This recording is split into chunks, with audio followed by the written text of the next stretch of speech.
They said she died in that crash. The board made sure of it, cleaned up the scene, paid off the witnesses, even held a memorial service. But Ava Sinclair wasn't dead. She was bleeding out in a forgotten stretch of Oregon woods, and the only man who could hear her dying breath was a broke single father who hadn't trusted the world in years. This is their story, a tale of survival, betrayal, and the kind of second chances that cost everything. Stay until the end and comment what city you're watching from so I can see how far this story travels. The rain came down in sheets that night, turning the dirt road into a river of mud and the forest into something ancient and unforgiving. Luke Bennett stood on the sagging porch of his cabin, watching the storm roll in from the west, dark clouds swallowing what little moonlight had managed to break through the pines.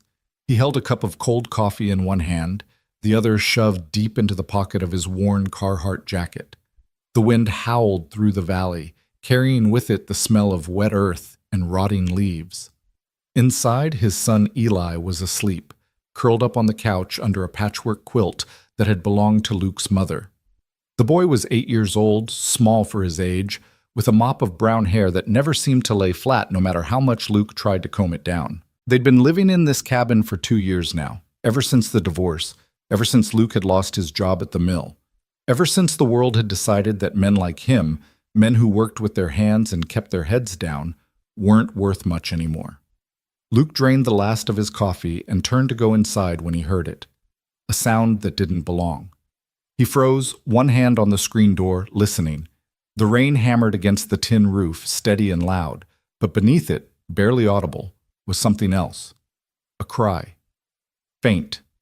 Human. It came from somewhere beyond the tree line, down near the creek where the ground turned soft and dangerous. Luke's first instinct was to ignore it. He'd learned the hard way that getting involved in other people's problems usually meant inheriting their pain. But the sound came again, weaker this time, and something in his chest tightened. He thought of Eli, asleep and safe inside, and wondered what kind of man he'd be teaching his son to become if he just walked away. "Damn it," he muttered, grabbing his flashlight from the hook by the door. He pulled on his boots, laced them tight, and stepped out into the storm. The rain hit him like a cold slap, soaking through his jacket within seconds. He flicked on the flashlight, the beam cutting through the darkness, and started toward the sound. The woods at night were a different place entirely. The trees loomed overhead, their branches clawing at the sky, and the underbrush was thick with brambles and fallen logs. Luke had walked these trails 1,000 times, knew every dip and turn, but the rain made everything unfamiliar, treacherous. His boots slipped in the mud, and twice he had to catch himself on a tree trunk to keep from falling. The cry came again, closer now, and Luke quickened his pace. His heart pounded in his chest, not from exertion, but from something deeper, a primal understanding that whatever he was about to find, it wouldn't be good. He pushed through a thicket of ferns, branches scraping against his face, and the flashlight beam swept across the creek bed. At first he saw nothing but water and rocks, the creek swollen from the rain, rushing fast and angry. Then the light caught something pale, something that didn't belong, collapsed against a fallen log near the water's edge. A woman. Luke's breath caught in his throat. He stumbled forward, nearly dropping the flashlight, and fell to his knees beside her. She was lying on her side, one arm stretched out toward the water as if she'd been trying to reach it. Her clothes were torn and soaked through, a designer coat that looked expensive even in its ruined state, and her dark hair was plastered to her face. Blood stained the side of her head, trickling down her temple, and her breathing was shallow, barely there. "Jesus," Luke whispered, reaching out with shaking hands to check for a pulse. It was there, faint and fluttering beneath his fingertips. But it was there. "Ma'am, can you hear me?" She didn't respond.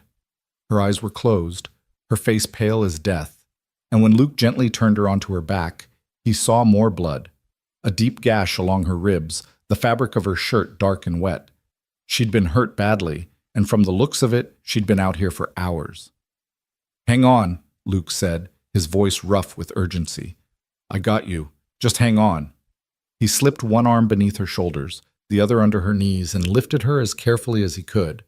She was lighter than he expected, almost fragile, and her head lolled against his chest as he carried her back through the woods. The rain continued to pound down, turning the ground into a slick nightmare, and more than once Luke nearly lost his footing. But he didn't stop.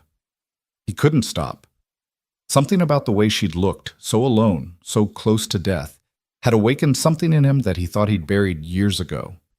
By the time he reached his truck, parked on the dirt road near the cabin, his arms were screaming and his lungs burned. He yanked open the passenger door and laid her across the seat as gently as he could, then ran around to the driver's side. The engine roared to life, and he threw the truck into gear, tires spinning in the mud before finding purchase. The drive back to the cabin took less than 5 minutes, but it felt like an eternity. Luke kept glancing at the woman, watching her chest rise and fall, praying she'd keep breathing. He didn't know who she was or what had happened to her, but he knew one thing for certain. If he didn't get her inside and warm soon, she was going to die. He pulled up to the cabin and killed the engine, then jumped out and ran to the passenger side. Eli was standing in the doorway, rubbing sleep from his eyes, his small face twisted with confusion. "Dad?" the boy called out, his voice high and uncertain. "What's going on?" "Get inside, Eli," Luke said, lifting the woman from the truck. "Now!" Eli's eyes went wide when he saw her, but he didn't argue. He stepped back, holding the door open, and Luke carried the woman inside. The cabin was small, just 2 rooms, a living area with a kitchenette and a bedroom that Luke and Eli shared. He laid her on the couch, the same couch Eli had been sleeping on moments before, and grabbed every blanket he could find. "Dad, is she dead?" Eli whispered, his voice trembling. "No," Luke said, though he wasn't entirely sure. "But she's hurt bad. I need you to be brave, okay? Can you do that for me?" Eli nodded, his hands clenched into fists at his sides. Luke turned his attention back to the woman. Her breathing was still shallow, her skin cold and clammy. He stripped off her soaked coat and shirt, trying not to think about the intimacy of it, and examined her wounds. The gash on her ribs was deep, but it had mostly stopped bleeding. The head wound was worse, a jagged cut above her left eyebrow that would need stitches. He didn't have the supplies or the expertise for that, but he had clean water, bandages, and enough basic first aid knowledge to keep her alive until morning. He worked quickly, his hands steady despite the fear gnawing at his gut. He cleaned the wounds with warm water and soap, packed them with gauze, and wrapped her torso with bandages he'd salvaged from an old emergency kit. She didn't wake, didn't even flinch, and that scared him more than anything. When he was finished, he covered her with every blanket he had, then built up the fire in the wood stove until the cabin was almost too warm. Eli sat cross-legged on the floor nearby, watching in silence, his face pale. "Who is she?" Eli finally asked. "I don't know, buddy," Luke said, sinking into the armchair across from the couch. "But we're going to take care of her, okay?" "Is she going to be okay?"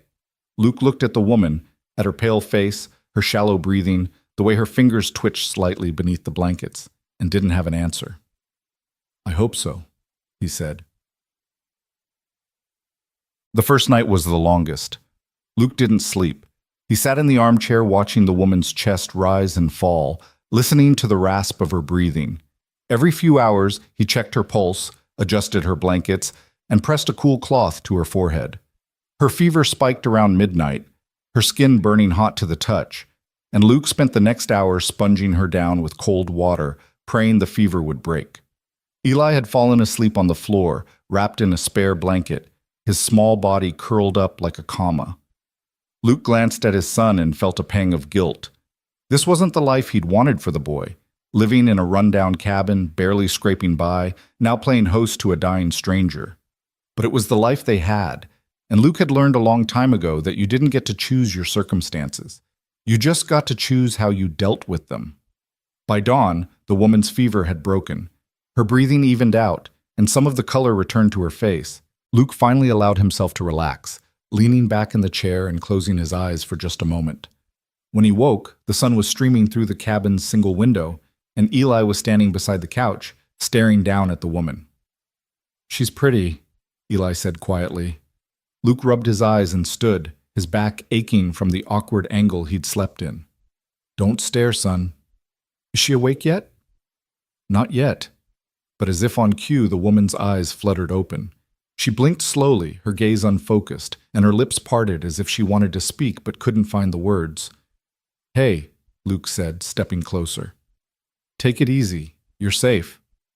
Her eyes darted around the cabin, taking in the wood stove, the rough-hewn walls, the boy standing beside her, and panic flashed across her face. She tried to sit up, but Luke gently pressed a hand to her shoulder. Easy, he said again. You're hurt. You've been out for almost a day. She stared at him, her chest heaving, and Luke could see the fear in her eyes. She didn't know him, didn't know where she was. For all she knew, he was the one who'd hurt her. My name's Luke, he said, keeping his voice calm and steady. This is my son, Eli. I found you in the woods last night, near the creek. You were hurt bad. I brought you here. The woman's breathing slowed slightly, and she glanced down at her bandaged torso. Her fingers touched the gauze lightly, as if testing to see if it was real. Do you remember what happened? Luke asked. She opened her mouth, closed it, then shook her head. I don't know. I can't. There was a car. Rain. Someone chasing me. I ran. I think I crashed. Her voice was hoarse, barely above a whisper. Do you know your name? She closed her eyes, her brow furrowing in concentration. Ava. I think... Ava. Okay, Ava, Luke said. That's good. Do you remember anything else? Where you were going? Who was chasing you? She shook her head again, and tears welled up in her eyes. I don't know. I don't remember. Luke exchanged a glance with Eli, who was watching the woman with wide, solemn eyes. This was bad. If someone had been chasing her, if she'd crashed her car and ended up bleeding out in the woods, that meant trouble. The kind of trouble Luke had spent the last 2 years trying to avoid. But looking at her now, broken, scared, with nowhere else to go, he couldn't just turn her away. All right, he said. You can stay here until you're strong enough to leave. But if you remember anything at all, you tell me, okay? Ava nodded, her eyes still wet with tears. Eli, go get some water, Luke said, and his son scrambled to obey. As Eli filled a glass from the kitchen tap, Luke pulled a chair close to the couch and sat down. I'm going to ask you something, and I need you to be honest with me. Ava looked at him, her expression wary. Are you in danger? Is someone going to come looking for you? For a long moment, she didn't answer. Then quietly she said, I think so. Luke's stomach dropped. You think so, or you know so? I don't know, she said, her voice breaking. I can't remember, but I feel it, like I'm running from something, someone. Luke leaned back in his chair and ran a hand through his hair. This was exactly what he'd been afraid of. He should have known better, should have stayed on that porch and minded his own business. But it was too late now. She was here, and whatever danger she was running from, it was his problem too. All right, he said after a moment. We'll figure it out. But for now, you need to rest. Get your strength back. Ava nodded, and Eli returned with the water. She drank it slowly, her hands shaking, and when she was finished, she lay back down and closed her eyes. Luke watched her for a while, then stood and walked to the window. Outside, the storm had passed, leaving the forest wet and gleaming in the morning light. Everything looked peaceful, normal. But Luke knew better. Peace never lasted long, not for men like him. And something told him that whatever storm Ava had brought with her, it was only just beginning.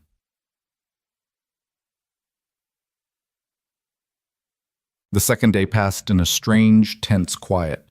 Ava slept most of the time, her body exhausted from blood loss and trauma. When she was awake, she ate the soup Luke made for her, a simple chicken broth with vegetables from the garden, and answered his questions as best she could. But her memory remained fragmented, bits and pieces that didn't quite fit together.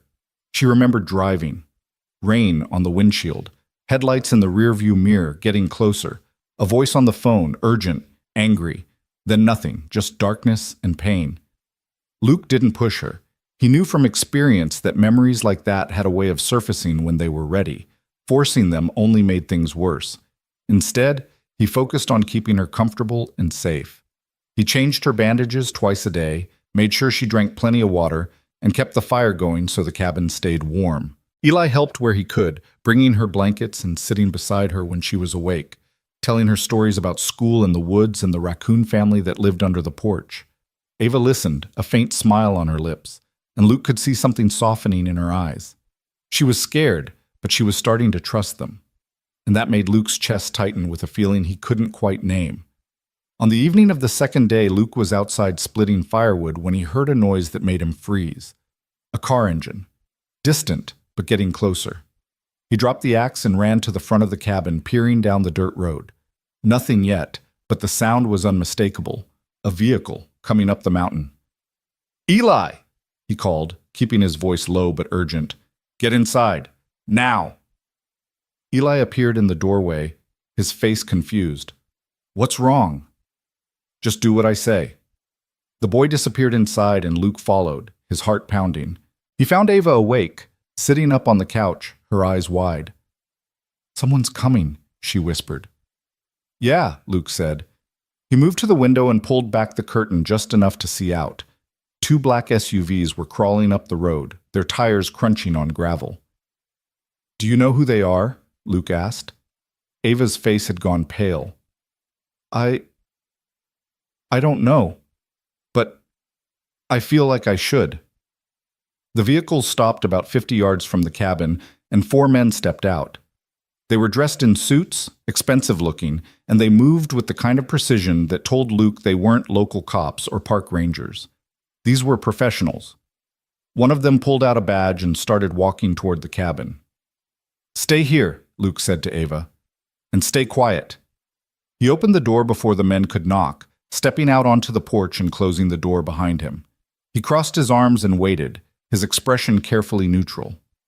The man with the badge stopped at the base of the porch steps. He was tall, mid-40s, with sharp features and cold eyes. "Afternoon," he said, his voice smooth and polite. "Sorry to bother you. We're looking for a missing person, a woman. She was involved in a car accident a couple days ago, and we have reason to believe she might have wandered into this area." Luke kept his face blank. "Haven't seen anyone." The man smiled, but it didn't reach his eyes. "You sure about that? This is pretty remote. If someone was hurt, lost, they might have come to your cabin for help." "Like I said, I haven't seen anyone." The man studied him for a moment, then glanced at the other men who had fanned out around the property. One of them was peering through the cabin's window, and Luke's hands clenched into fists. "You live here alone?" the man asked. "Me and my son." "Mind if we take a look inside, just to make sure?" Luke's jaw tightened. "You got a warrant?" The man's smile widened. "We're not cops. We're private contractors hired by the woman's family. They're worried about her. Just want to make sure she's safe." "Then you won't mind coming back with a warrant," Luke said evenly. The man's expression hardened, and for a moment Luke thought he was going to push the issue. But then he stepped back, slipping the badge into his pocket. "All right," he said. "We'll be on our way. But if you see anything, anyone, give us a call." He pulled out a business card and held it out. Luke didn't take it. "I'll keep an eye out." The man dropped the card on the porch steps, then turned and walked back to the SUVs. The other men followed, and within minutes they were gone, disappearing down the road in a cloud of dust. Luke waited until the sound of their engines faded completely before going back inside. Ava was standing now, her face white, her hands gripping the back of the couch. "They're looking for me," she whispered. "Yeah," Luke said, "and they're not cops." Ava sank back down onto the couch, her legs giving out. "I remember now. Not everything, but enough. They work for the company. My company. They're the ones who tried to kill me." Luke stared at her, his pulse still racing. "Who the hell are you?" Ava looked up at him, her eyes filled with fear and something else. Determination. "My name is Ava Sinclair," she said, "and I'm the CEO of Sinclair Dynamics." Luke's blood ran cold. He'd heard that name before, seen it on billboards, in the news. Sinclair Dynamics was a massive corporation worth billions, with contracts in defense, technology, aerospace. And if what Ava was saying was true, then the men who'd just been at his door weren't just dangerous. They were lethal. "Jesus Christ," Luke muttered, running a hand through his hair. "What the hell did you do?" Ava's voice was barely a whisper. "I refused to sell." And in that moment, Luke realized that saving her life might have just put his and Eli's in danger. But it was too late to turn back now. The silence that followed Ava's confession was thick enough to choke on. Luke stood frozen in the middle of his cabin, staring at the woman on his couch. This woman who'd just revealed herself to be one of the most powerful people in the country. Ava Sinclair. The name echoed in his mind, connecting to fragments of news stories he'd half heard on the radio, billboards he'd seen driving through Portland, articles Eli's teacher had mentioned about women in business. And now she was here, bleeding through his bandages, hunted by men who moved like soldiers. "Say that again," Luke said slowly, his voice rough. Ava met his eyes, and he could see she was trembling. "Sinclair Dynamics. It's my company. I built it from nothing, and now the board wants to take it from me." "Why?" She drew in a shaky breath, pressing one hand against her bandaged ribs. "Because I wouldn't sell our defense contracts to a foreign buyer. The board saw dollar signs, billions of them. I saw treason. We fought about it for months, and then—" She closed her eyes. "Then they decided I was the problem." Luke's mind raced, trying to process what she was telling him. "So they what? Tried to kill you? Staged a car accident?" "I think so." Ava's voice cracked. "I was driving back from a meeting in Seattle. It was late, raining. A car started following me on the highway, getting closer, forcing me off the road. I tried to lose them, but they rammed me from behind. I remember spinning, crashing through a guardrail, and then darkness. When I woke up, I was in the woods, and I knew I had to run. I knew if they found me alive, they'd finish what they started." Eli had been standing in the corner, listening with wide eyes, and now he spoke up, his voice small. "Dad, are we in trouble?" Luke looked at his son, at the fear written across his young face, and felt rage boil up inside him. This wasn't supposed to happen. They'd come to these mountains to escape trouble, to live quietly, and let the world forget about them. But somehow, trouble had found them anyway, bleeding and desperate on his doorstep. "Nobody," Luke said, forcing his voice to stay calm. "We're okay." But even as he said it, he knew it was a lie. Those men would be back. They'd seen his face, knew where he lived, and if they suspected he was hiding Ava, they'd come back with more than questions. "We need to call the police," Luke said, turning back to Ava. "Real police, FBI, whoever handles this kind of thing." "No." Ava's response was immediate and sharp. "You can't." "Why the hell not?" "Because I don't know who to trust." She stood up slowly, wincing with the effort, and Luke moved to help her, but she waved him off. "The board has connections everywhere. Politicians, law enforcement, judges. If word gets out that I'm alive before I can get somewhere safe, before I can gather evidence, they'll make sure I disappear for good. And anyone who helped me—" She looked at Eli, and her expression softened with guilt. "Anyone who helped me becomes a liability, too." Luke felt the weight of her words settle over him like a blanket of lead. He'd been a fool to bring her here, a fool to think he could play hero without consequences. But what else could he have done? Left her to die in the woods? "So what do you want me to do?" he asked, his voice tight with frustration. "Just keep you here and hope those men don't come back?" "I don't know." Ava's voice broke again, and tears spilled down her cheeks. "I don't know what to do. I can barely remember what happened. I don't have my phone, my wallet, any way to contact people I trust. All I know is that I can't let them find me. Not yet." Luke paced to the window and stared out at the darkening forest. The sun was setting behind the mountains, painting the sky in shades of orange and purple. It should have been beautiful. Instead, it just felt like time running out. "Dad?" Eli's voice pulled him back. "What are we going to do?" Luke looked at his son, then at Ava, then back out at the woods.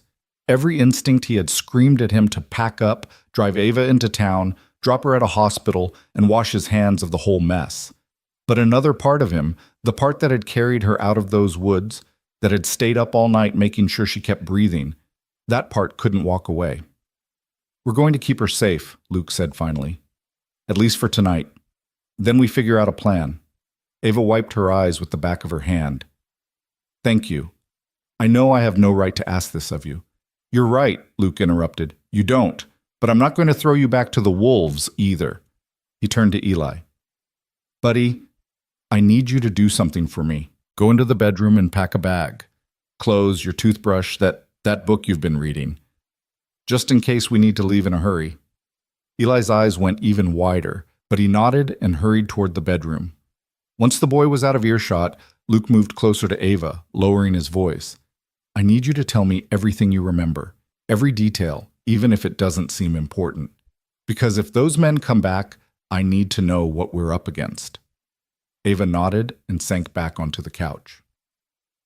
Over the next hour, as darkness fell completely outside and the cabin's single lamp cast long shadows across the walls, she told him everything she could remember.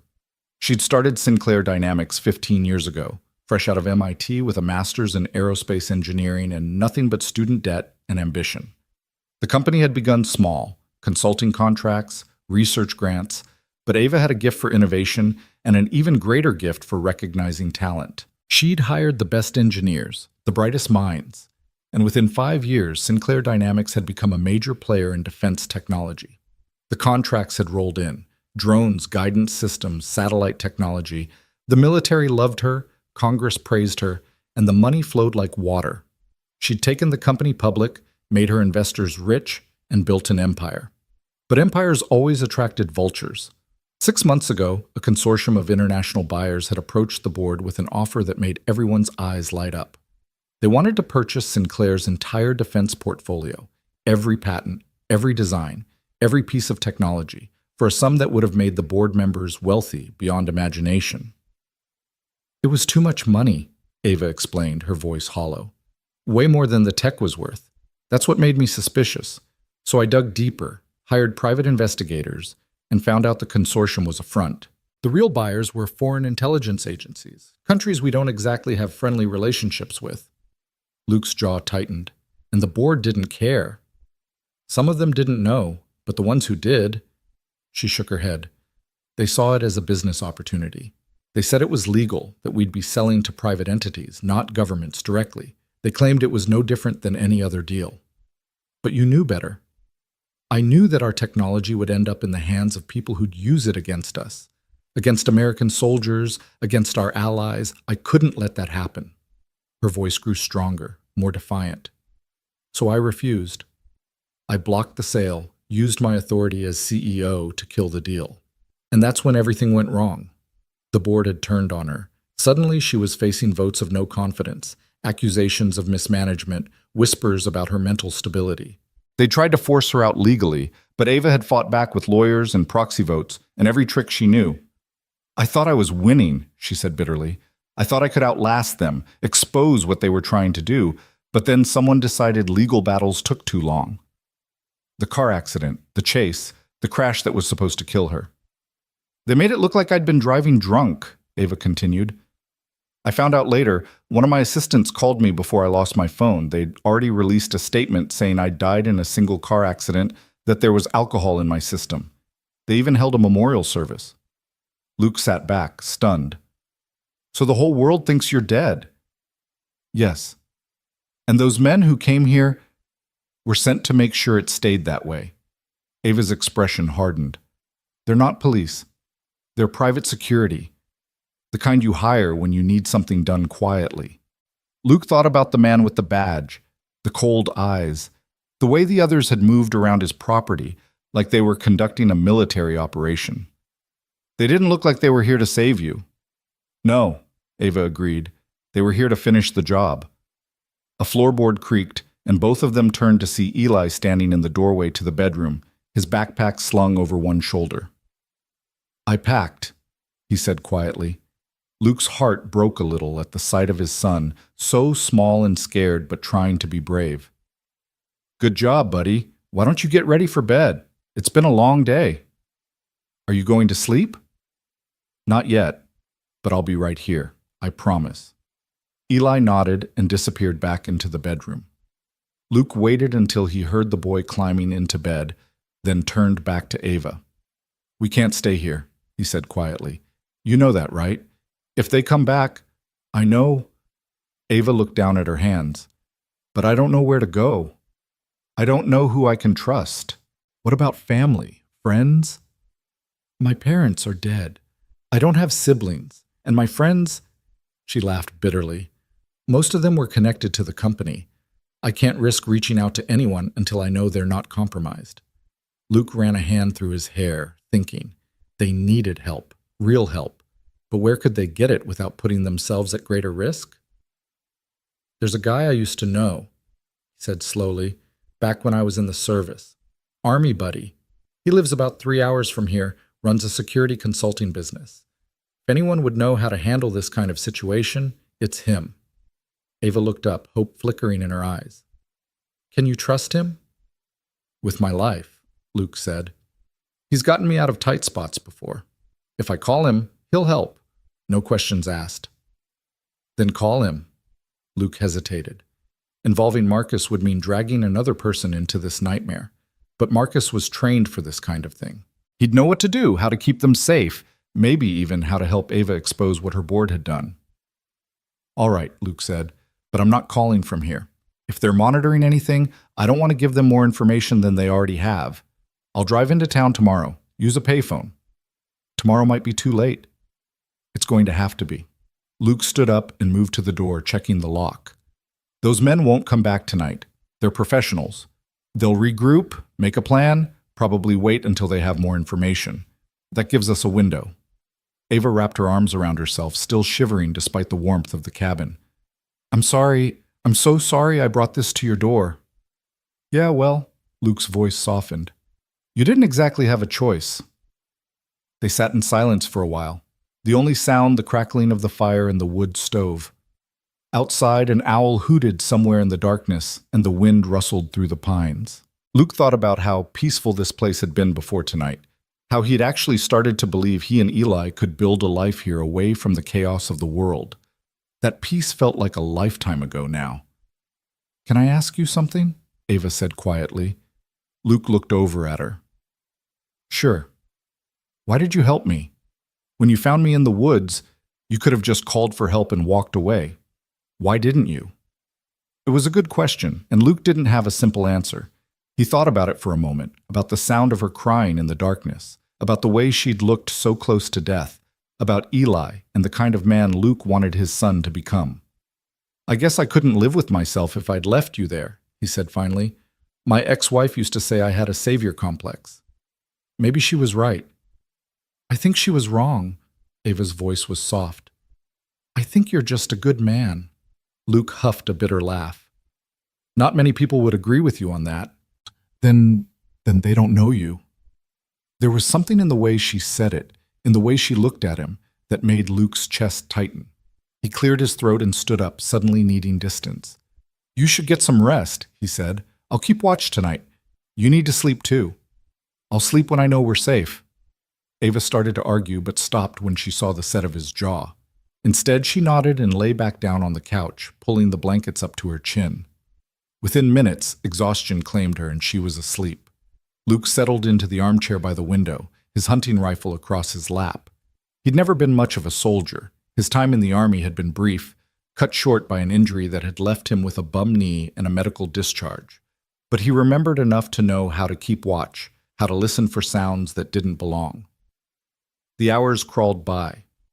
Midnight came and went. Luke's eyes burned with fatigue, but he didn't let himself close them for more than a few seconds at a time. Every rustle of leaves outside, every snap of a branch, had him on edge. Around 2 a.m, Ava woke with a gasp, sitting bolt upright on the couch.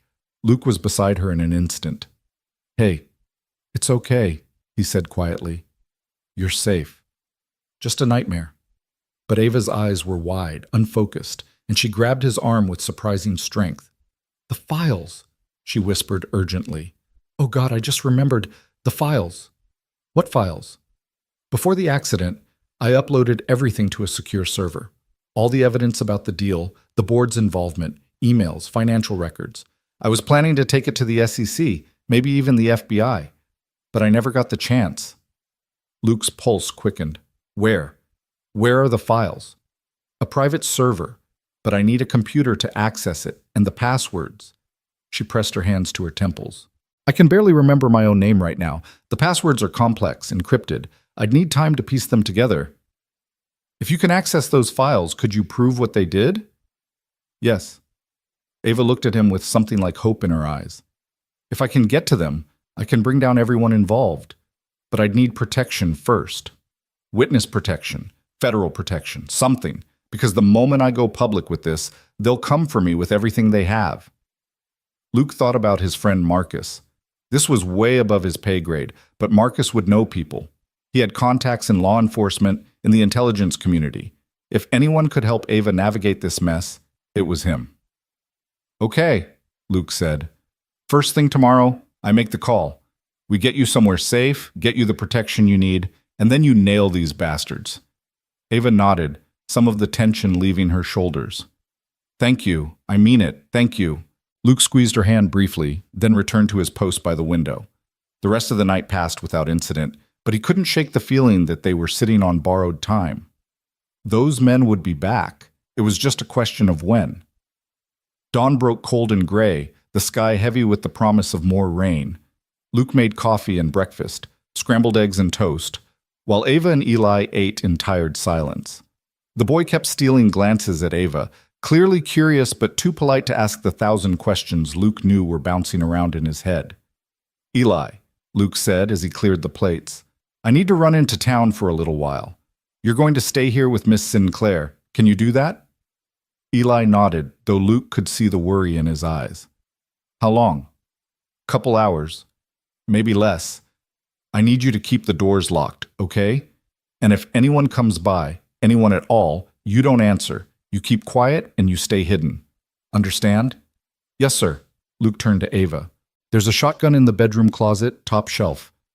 You know how to use one? Ava hesitated, then nodded. My father taught me when I was young. I haven't touched one in years, but I remember. Good. If anyone tries to get in, you use it. Don't hesitate. Don't warn them. Just shoot. He could see the fear in her eyes, but also determination. I will. Luke pulled on his jacket and grabbed his truck keys, pausing at the door. I'll be back soon. Stay sharp. The drive into town felt longer than usual. Luke kept checking his rearview mirror, watching for any sign of a tail, but the road behind him stayed empty. The town itself was small, just a handful of shops, a gas station, and a diner that served breakfast all day. He parked near the diner and walked to the phone booth on the corner. His hands shook slightly as he fed coins into the slot and dialed Marcus's number. The phone rang 3 times before a gruff voice answered. Yeah? Marcus, it's Luke. There was a pause. Luke Bennett? Damn, man. It's been, what, 2 years? About that. Listen, I need your help. Big help. Marcus's tone shifted immediately. All business. What's going on? I can't explain over the phone. But I've got someone here, someone important, and she's in serious danger, corporate hit squad type danger. I need to know how to get her into protective custody, and I need it to happen fast. Another pause, longer this time. Jesus, Luke, what did you get yourself into? I'll explain everything when I see you. Can you help or not? Yeah, I can help. But you need to get her somewhere safe first, somewhere they can't trace. You still at that cabin? For now. That's no good. Too isolated, too easy to trap. You need to move. There's a motel outside Eugene, off Highway 126. The Ponderosa. Owner's an old friend, won't ask questions. Get her there, and I'll meet you tonight with some people who can help. Luke memorized the name and address. What time? 8 o'clock. Room 14. I'll have it reserved under the name Collins. Got it, Marcus. Don't thank me yet. Just get moving. And Luke, watch your back. If these people are who you say they are, they won't stop until the job's done. The line went dead. Luke hung up the phone and stood there for a moment, the weight of what he was about to do settling over him. He was taking Eli away from the only home they'd known, putting them both at risk, all to help a woman he'd met 48 hours ago. But what choice did he have? Let her die? Let those men win? No. He'd made his choice the moment he carried her out of those woods. Luke climbed back into his truck and started the engine. He was halfway back to the cabin when he spotted them. 2 black SUVs, the same ones from yesterday, parked on a logging road that branched off the main highway. He slowed down, his heart pounding, and as he passed he caught a glimpse of the men inside. They were watching the road, waiting for him to come back. Luke's hands tightened on the steering wheel. They'd staked out his route, Probably figured he'd have to leave for supplies eventually, which meant they were closing in. Maybe they already knew Ava was in the cabin. Maybe they were just waiting for confirmation. Either way, time had just run out. He pressed the accelerator, taking the curves faster than he should have, and burst into the cabin 10 minutes later. Ava was standing by the window with the shotgun in her hands, and Eli was crouched behind the couch. "What happened?" Ava asked, seeing his face. "They're watching the road. We need to leave. Now." Luke grabbed his go-bag from the bedroom, threw in some extra clothes and all the cash he had, then helped Ava gather her things, which amounted to the clothes on her back and the coat he'd cleaned for her. Eli already had his backpack, his small face set with determination. "Where are we going?" Ava asked as Luke herded them toward the truck. "Somewhere safer. I've got a friend who's going to help, but we have to move fast." They piled into the truck, Luke behind the wheel, Ava in the passenger seat, and Eli in the back. Luke took a different route this time, an old fire road that wound through the mountains and eventually connected to a highway 20 miles south. It was rough going, the truck bouncing over ruts and rocks, but it would keep them off the main road. They'd been driving for about 15 minutes when Ava suddenly gasped. "Stop! Stop the truck!" Luke slammed on the brakes. "What? What is it?" Ava was staring at her hands, her breathing rapid. I remember the password, the files, I can access them, but I need a computer. Do you have one?" "At the cabin, but no, not there. Somewhere else, somewhere with internet." Luke thought fast. "There's a library in Eugene, but that's risky. It's public, lots of cameras." "It's also safe," Ava countered.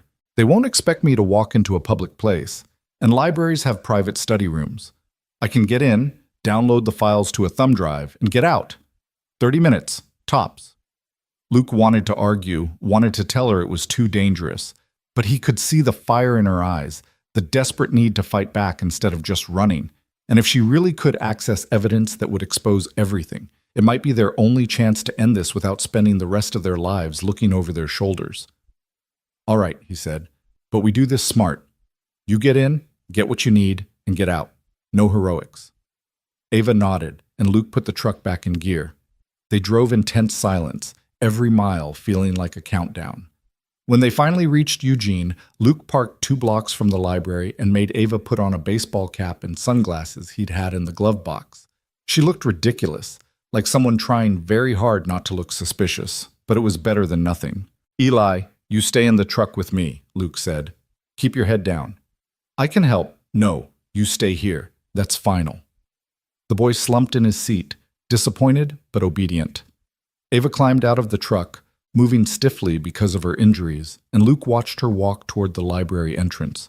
She disappeared inside, and then there was nothing to do but wait. The minutes crawled by. 5, 10, 15. Luke kept checking his watch, his leg bouncing with nervous energy. Eli was quiet in the back seat, staring out the window. "Dad?" the boy said after a while. "Are we going to be okay?" Luke met his son's eyes in the rearview mirror. "Yeah, buddy, we're going to be fine." "You promise?" Luke wanted to promise, wanted to tell his son that everything would work out, that they'd go back to their quiet life in the mountains and forget any of this ever happened. But he'd learned a long time ago that promises like that were just pretty lies. "I promise I'll do everything I can to keep you safe," he said instead. "That's the best I can give you." Eli nodded, seeming to understand. 20 minutes, 25. Luke was about to go in after her when Ava emerged from the library, moving quickly but not running. She had a thumb drive clutched in her hand and a look of grim satisfaction on her face. She climbed into the truck and held up the drive. "I got it. Everything. Emails, financial transactions, meeting notes, enough to put half the board in prison and destroy the others." Luke let out a breath he hadn't realized he'd been holding. "Good. Now we get you to the motel, meet Marcus, and hand this over to someone who can actually do something with it." He started the engine and pulled out into traffic. They were going to make it. They were actually going to. A black SUV appeared in his rearview mirror. Luke's blood turned to ice. "We've got company." Ava twisted in her seat, saw the vehicle, and went pale. "How did they find us?" "I don't know." Luke's mind raced. Had they been followed from the cabin? Had someone spotted them in town? It didn't matter. What mattered was losing them. He took a sharp right turn, the truck's tires squealing, and accelerated down a side street. The SUV followed, closing the distance. Luke took another turn, then another, trying to navigate the unfamiliar streets, but the SUV stayed on them like a shadow. "Hold on," Luke said, and floored it. They shot through a red light, horns blaring around them, and Luke took a hard left onto a highway on-ramp. The truck's engine roared as he pushed it faster, weaving between cars. The SUV kept pace, and Luke realized with sinking dread that they weren't going to outrun them. Not in his old pickup. "There," Ava said, pointing. "The mall. Lots of people, lots of exits. We can lose them on foot." It was risky, but Luke didn't have a better option. He yanked the wheel and careened into the mall parking lot, threading between cars until he found a spot near the entrance. They all jumped out, and Luke grabbed Eli's hand. "Run," he said. "Don't look back." They sprinted toward the mall entrance, pushing through the doors just as the SUV screeched to a stop behind them. Inside, the mall was crowded with afternoon shoppers, and Luke used that to their advantage, pulling Ava and Eli deep into the crowd. Behind them, he caught glimpses of the men from the SUV, moving through the mall with predatory efficiency. They were splitting up, searching. Luke ducked into a department store, leading Ava and Eli through racks of clothing toward the back exit. But when they reached it, another man was waiting, blocking their path. Luke didn't hesitate. He threw a punch that connected with the man's jaw, sending him stumbling back. Then Luke grabbed a nearby mannequin and swung it like a club, buying them precious seconds to slip past. They burst out of the back exit into a loading area, and Luke spotted a delivery truck idling near the dock. Without thinking, he pulled open the back door and pushed Ava and Eli inside. "Stay down and stay quiet," he hissed, then slammed the door shut. He circled around to the driver's side, yanked open the door, and found a startled delivery driver staring at him. "Sorry about this," Luke said, and pulled the guy out of the truck. He jumped into the driver's seat, threw the truck into gear, and drove. Behind him, he could hear shouting, but they were already pulling out onto the street, disappearing into traffic. Luke drove for 5 miles before pulling into an alley and letting Ava and Eli out of the back. They were both shaken, but unharmed. "That was insane," Ava breathed. "Yeah," Luke agreed, his hands still shaking from adrenaline. It was. But they'd made it. They'd escaped. And more importantly, they still had the thumb drive. Now they just had to survive long enough to use it. Luke ditched the delivery truck 3 blocks later in a grocery store parking lot, wiping down the steering wheel with his shirt even though his hands were still trembling. They couldn't afford to leave any more traces than they already had. Ava leaned against the side of the truck, one hand pressed to her ribs, her face gray with pain and exhaustion. Eli stood close to his father, silent and wide-eyed, processing everything that had just happened in that terrifying mall chase. "We need another vehicle," Luke said, scanning the parking lot. His own truck was back at the mall, probably surrounded by those men by now. They'd have his license plate, which meant they'd have his name, which meant they'd know everything about him within the hour. "There," Ava pointed to an older model sedan parked near the back of the lot, away from the security cameras. "That one." Luke stared at her. "You want me to steal a car? You just stole a delivery truck." "That was different. That was survival." "And this isn't?" Ava's voice was sharp, edged with desperation. "Luke, they're hunting us. Your truck is compromised. We need transportation, and we need it now." Luke looked at his son, saw the fear in Eli's eyes, and felt something hard settle in his chest. She was right. They'd crossed so many lines already. What was one more? "Stay here," he told them, and approached the sedan. He'd learned to hotwire cars during a misspent youth he rarely talked about. Skills from a time before the army, before he tried to straighten out his life. His fingers fumbled with the wires beneath the steering column, muscle memory kicking in after all these years. The engine coughed, sputtered, then roared to life. Ava and Eli were in the car seconds later, and Luke pulled out of the parking lot with his heart hammering against his ribs. He was a thief now. Add it to the growing list of crimes he was committing to keep this woman alive. "Where to?" Ava asked, clutching the thumb drive like it was a lifeline. Luke checked the clock on the dashboard. 4 in the afternoon. They had 4 hours until the meeting with Marcus. 4 hours to stay invisible, to keep moving, to not get caught or killed. "We need to get out of the city," he said. "Find somewhere to lay low until tonight." He drove aimlessly for 20 minutes, taking random turns, doubling back, making sure no one was following them. His mind raced with possibilities and consequences. Those men had found them at the library, which meant they either had been following them all along or had somehow tracked them. But how? Luke had been careful, had taken back roads, had... "Your phone," Ava said suddenly, as if reading his thoughts. "Do you have your phone on you?" Luke's stomach dropped. He pulled the phone from his pocket and stared at it like it was a snake. "They can track this?" "If they have the resources I think they do, yes. They probably pinged your location the moment you made that call this morning." Jesus. Luke rolled down the window and threw the phone out, watching it shatter on the asphalt. "I'm an idiot." "You didn't know?" Ava's voice was gentler now. "None of this is your fault." But it felt like his fault. He'd brought danger to his son, had gotten them tangled up in something way over their heads, and now they were running for their lives in a stolen car with no plan beyond surviving the next few hours. They drove in silence for a while, leaving Eugene behind and heading into the rural areas beyond the city limits. The landscape shifted from suburbs to farmland, wide open fields broken up by patches of forest. Luke finally pulled off onto a dirt road that led to an abandoned farm, the kind of place that had been foreclosed on years ago and left to rot. A collapsing barn leaned dangerously to one side, and the farmhouse was little more than a skeleton of broken windows and peeling paint. "We'll wait here," Luke said, parking the car behind the barn where it couldn't be seen from the road. "It's not perfect, but it'll do." They got out, and Luke immediately checked their surroundings, his military training kicking in despite how rusty it had become. The area was quiet, isolated. No neighbors for miles.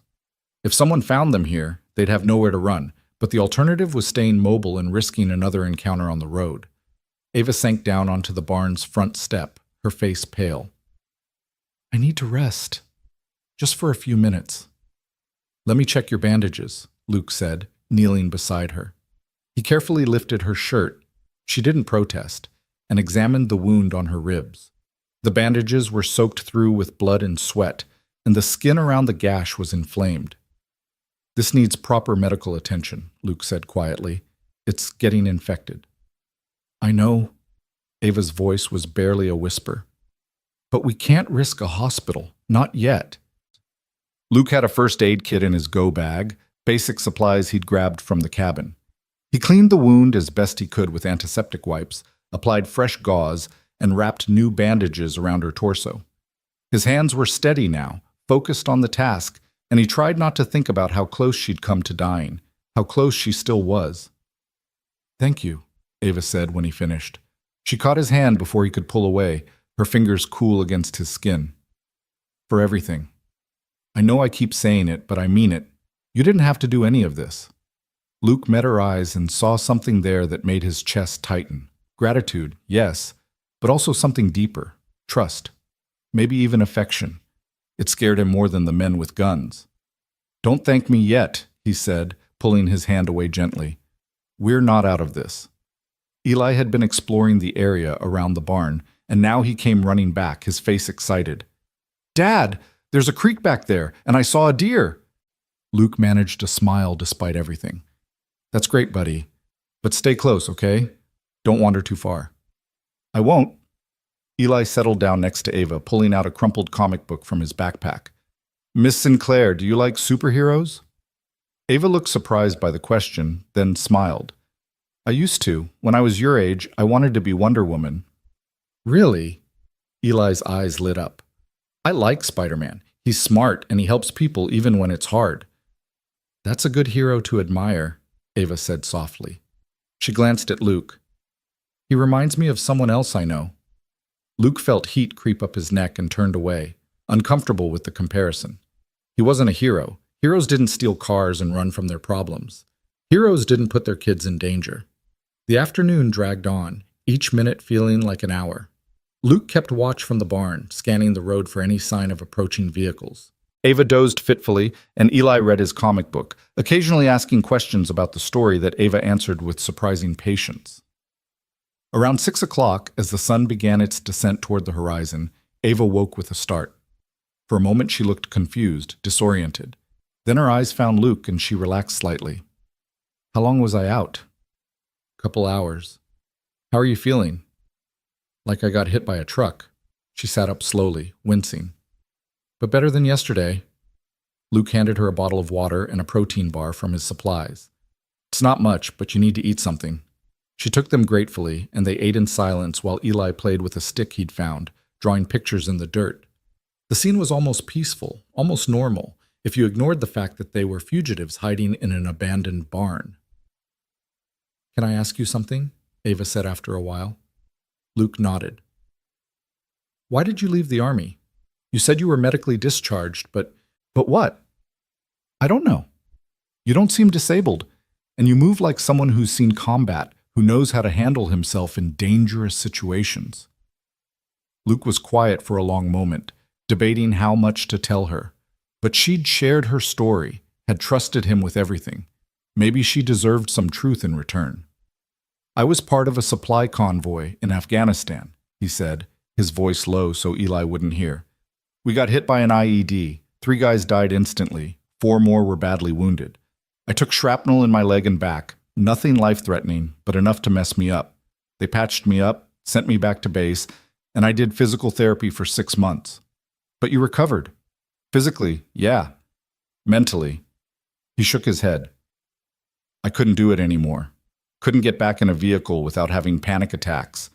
Couldn't sleep without dreaming about the explosion, about the guys I couldn't save. The army shrink said I had PTSD, that I needed treatment. Instead, I took the medical discharge and came home. I'm sorry, Ava said quietly. That must have been terrible. It was. Still is, sometimes. But I got Eli through it, and that's what mattered. Luke looked over at his son, who was now building a small fort with sticks and rocks. His mom couldn't handle it, the nightmares, the anger, the drinking I did for a while to cope. She left when Eli was 5. Took me another year to get my head straight, to stop feeling sorry for myself and start being a father. And you came to the mountains. Seemed like a good place to disappear, start over. He laughed bitterly. A lot of good that did. You didn't disappear, Ava said. You just found peace for a little while. There's nothing wrong with that. Luke wanted to believe her, but peace felt like a luxury he could no longer afford. Not after everything that had happened in the last 3 days. As the sun dipped lower, painting the sky in shades of orange and red, Luke made the decision that they needed to move. They had 2 hours until the meeting with Marcus, and he wanted to scope out the motel first, make sure it was safe before walking into what could be a trap.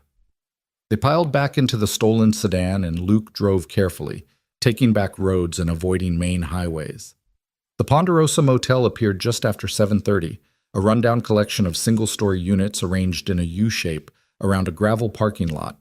A flickering neon sign advertised vacancy, and the whole place had the tired, forgotten look of somewhere that had seen better days decades ago. Luke drove past without stopping, circling the block twice to check for any suspicious vehicles. He saw nothing that set off alarm bells, but that didn't mean they were safe. These men were professionals. They knew how to blend in. Stay in the car, Luke told Ava and Eli. I'm going to check it out. Luke, just stay in the car. If anything happens, if you see those SUVs or anyone who looks wrong, you drive. Don't wait for me. Just go. Before Ava could argue, Luke was out of the car and moving toward the motel office. The clerk behind the desk was an older woman with tired eyes and gray hair pulled back in a ponytail. She barely looked up when Luke entered. Help you? I'm looking for room 14, reservation under Collins. The woman shuffled through some papers and nodded. Yep, your friend checked in about an hour ago. Paid cash, said you'd be along. She slid a key across the counter. Checkout's at 11. Luke took the key, his hand trembling slightly. This was it. Either Marcus had come through and was waiting with help, or they were walking into something much worse. He returned to the car and drove to the far end of the parking lot, backing into a space near room 14. The room's curtains were drawn, but Luke could see light filtering through the cracks. Wait here, he told Ava and Eli again. If I'm not back in 5 minutes? I know. Drive away. Ava's hand found his arm. Be careful. Luke nodded and approached the door, his heart pounding. He knocked twice, paused, then knocked once more. an old signal he and Marcus had used back in their army days. The door opened immediately, and Marcus stood there exactly as Luke remembered him, tall, broad-shouldered, with dark skin and eyes that missed nothing. He'd aged well, his hair showing just a touch of gray at the temples, and he wore civilian clothes, jeans, and a dark jacket, but he still carried himself like a soldier. "Luke!" Marcus pulled him into a brief, hard embrace. "Damn, it's good to see you, even under these circumstances." "You too, man." Luke glanced past him into the room. "You alone?" "For now. The people I contacted are on their way. Should be here within the hour." Marcus's expression turned serious. "You want to tell me what the hell is going on? You sounded spooked on the phone." Luke quickly filled him in, finding Ava, the men at his cabin, the chase at the mall, everything. Marcus listened without interrupting, his expression growing darker with each detail. "Jesus Christ, Luke," Marcus said when he finished. "You're telling me you've got Ava Sinclair in your car right now? The Ava Sinclair who supposedly died 3 days ago? You heard about that? It was all over the news.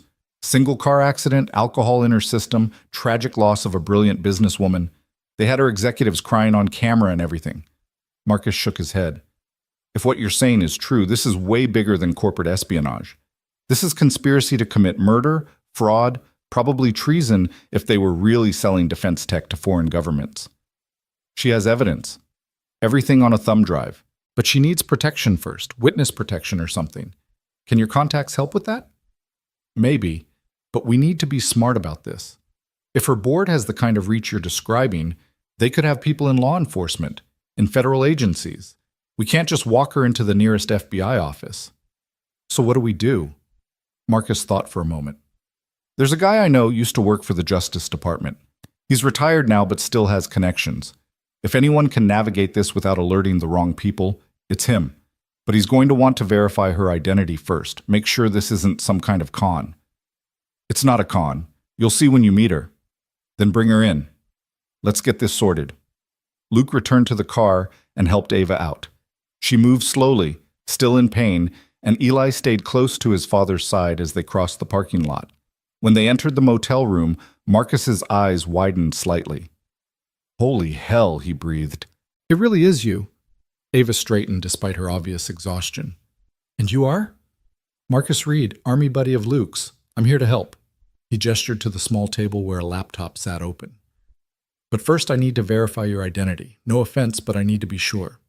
"Of course." Ava pulled out the thumb drive and handed it to him. "This should have everything you need.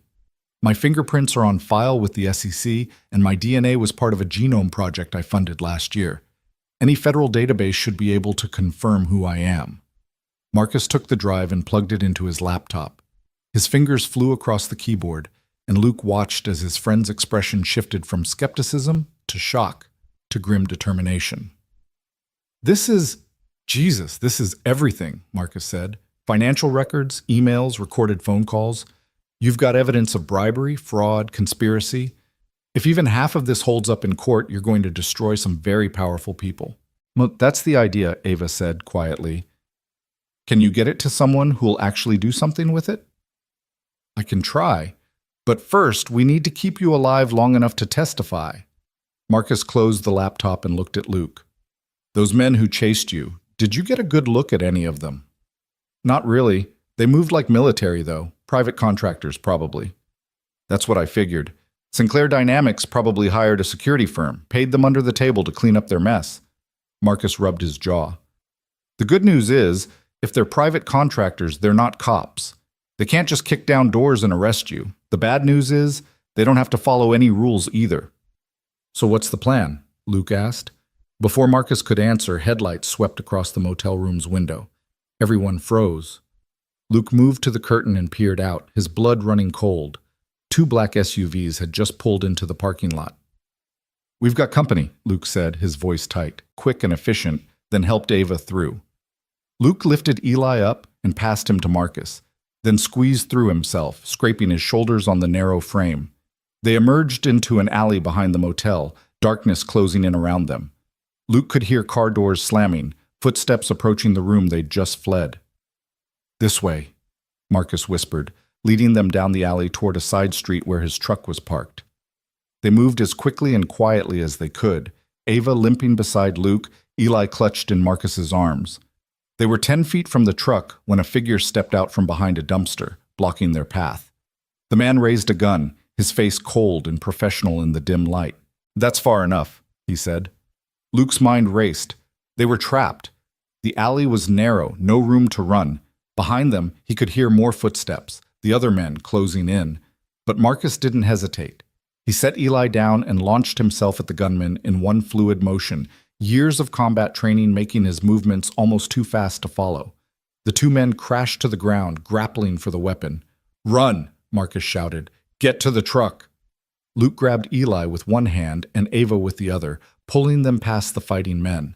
The gun went off, the sound deafening in the enclosed space, and Luke's heart stopped. But Marcus rolled away, apparently unhurt, and the gunman lay still on the ground. They reached Marcus's truck, and Luke yanked open the door, shoving Eli and Ava inside.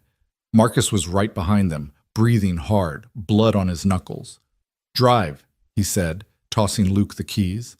Luke didn't need to be told twice. He started the engine and floored it, tires squealing as they shot out of the side street. In the rear-view mirror, he saw the other men emerging from the alley, but they were already too far away. For now. "How did they find us?" Ava asked, her voice shaking. "How do they keep finding us?" "I don't know," Marcus said grimly. "But we need to figure it out fast, or they're going to keep coming." Luke drove without direction, just putting distance between them and the motel. His hands were white-knuckled on the steering wheel, and he could feel Eli trembling in the back seat. This was getting worse. Every time they thought they'd found safety, those men appeared like ghosts. "The thumb drive," Marcus said suddenly. "Let me see it again." Ava pulled it from her pocket and handed it over. Marcus examined it carefully, his expression darkening. "There," he said, pointing to a small metallic strip barely visible along the drive's edge. "GPS tracker. Microscopic. Embedded in the casing. That's how they've been following you." Luke felt sick. The one thing they'd thought would save them had been leading their hunters right to them the whole time. "Destroy it," Ava said immediately. "Wait." Marcus held up a hand. "If we destroy it without thinking this through, we lose our leverage.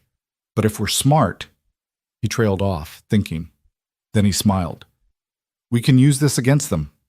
"How?" Luke asked. "By making them think they've won."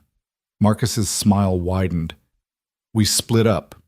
I take the thumb drive and lead them on a chase while you get Ava somewhere safe. They'll follow me, thinking they're following her. By the time they realize their mistake, we'll have had time to upload the files to a secure location and get her into protective custody." Luke didn't like the idea of splitting up, but he couldn't argue with the logic. "Where do we take her?" "There's a safe house about 2 hours from here. Used to be an FBI safe house, abandoned now, but still secure. I'll give you the address. Get there, lay low, and wait for my call." "And if you don't call?" Marcus met his eyes. "Then you do whatever it takes to keep her alive and get that evidence to the right people, no matter what." They pulled into a gas station and Marcus quickly wrote down an address on a piece of paper. He also transferred the files from the thumb drive to a secure cloud server using his phone's encrypted connection, making sure they had a backup even if the drive was destroyed. "Done," he said, handing the drive back to Ava. "Now we split. Luke, take my truck. I'll take your stolen car. Figure they've probably got the plates by now anyway." They made the switch in the gas station parking lot, and Luke watched as Marcus drove away in the sedan, the thumb drive with its tracker presumably in his pocket. It felt wrong, letting his friend draw the danger away, but Luke knew there was no other choice. He climbed into Marcus's truck with Ava and Eli and pulled out the piece of paper with the address. 2 hours. They just had to survive 2 more hours. The drive was tense and silent. Luke kept checking the rear-view mirror, expecting to see headlights following them, but the road stayed dark and empty. Ava sat with her head against the window, exhausted beyond words, and Eli had finally fallen asleep in the back seat, emotionally drained from the constant terror. They reached the safe house just after midnight. It was a small cabin hidden deep in the woods, so remote that Luke almost missed the turnoff. The place looked abandoned, with boarded-up windows and an overgrown yard, but when Luke tried the door, it opened with a key Marcus had taped under the address paper. Inside the cabin was sparse but functional. Dusty furniture, a wood stove, and a couple of beds with bare mattresses. It wasn't much, but it was shelter. Luke carried Eli to one of the beds and laid him down gently, covering him with a blanket from the truck. The boy didn't even stir. Then he turned to Ava, who was standing in the middle of the main room, looking lost. "You should rest," Luke said quietly. "I don't think I can." She wrapped her arms around herself. "Every time I close my eyes, I see them. Those men. I keep thinking about what would have happened if Marcus hadn't been there, if you hadn't gotten us out." Luke moved closer, stopping just in front of her. "But we did get out. You're safe now." "Am I?" Ava's voice cracked. "Are any of us? They keep finding us, Luke. They keep coming. What if they find us here too? What if they hurt you or Eli because of me?" "Hey!" Luke reached out and gently tilted her chin up so she was looking at him. "That's not going to happen.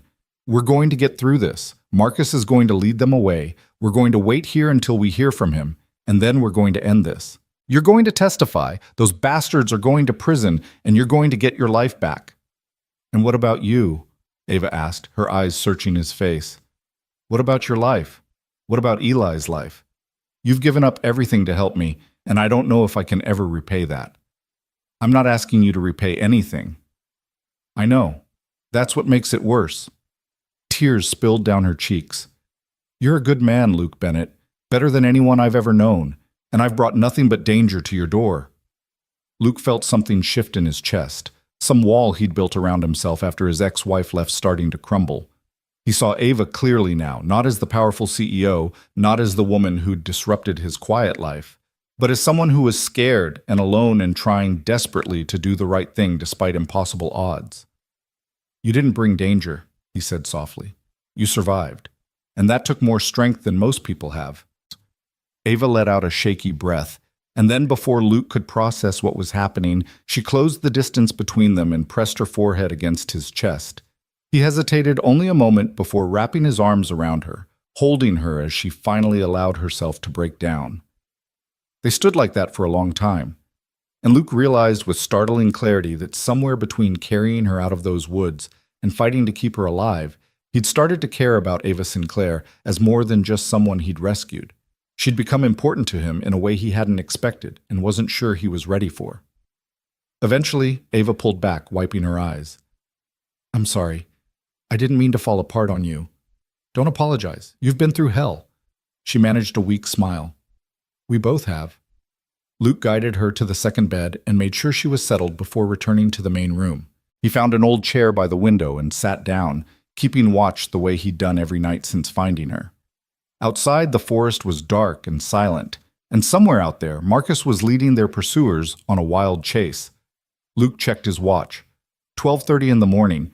Marcus had said he'd call once he'd led the hunters far enough away. Until then, all they could do was wait. The hours crawled by. 1 o'clock. 2 o'clock. Luke's eyes burned with exhaustion, but he didn't dare sleep. At 3 in the morning, he heard Ava stirring and turned to see her sitting up in bed. "Can't sleep?" he asked quietly. "Too much adrenaline." She stood and walked over to where he sat. "Can I ask you something?" "Sure." "What are you going to do when this is over? When it's safe and you can go back to your life?" Luke thought about his cabin, about the quiet mornings watching the sun rise over the mountains, about teaching Eli to fish in the creek. That life felt like something from another world now, something that belonged to a different version of himself. "I don't know," he admitted. "I guess I haven't thought that far ahead. I've been too focused on just surviving." "When this is over," Ava said slowly, "I'm going to rebuild Sinclair Dynamics.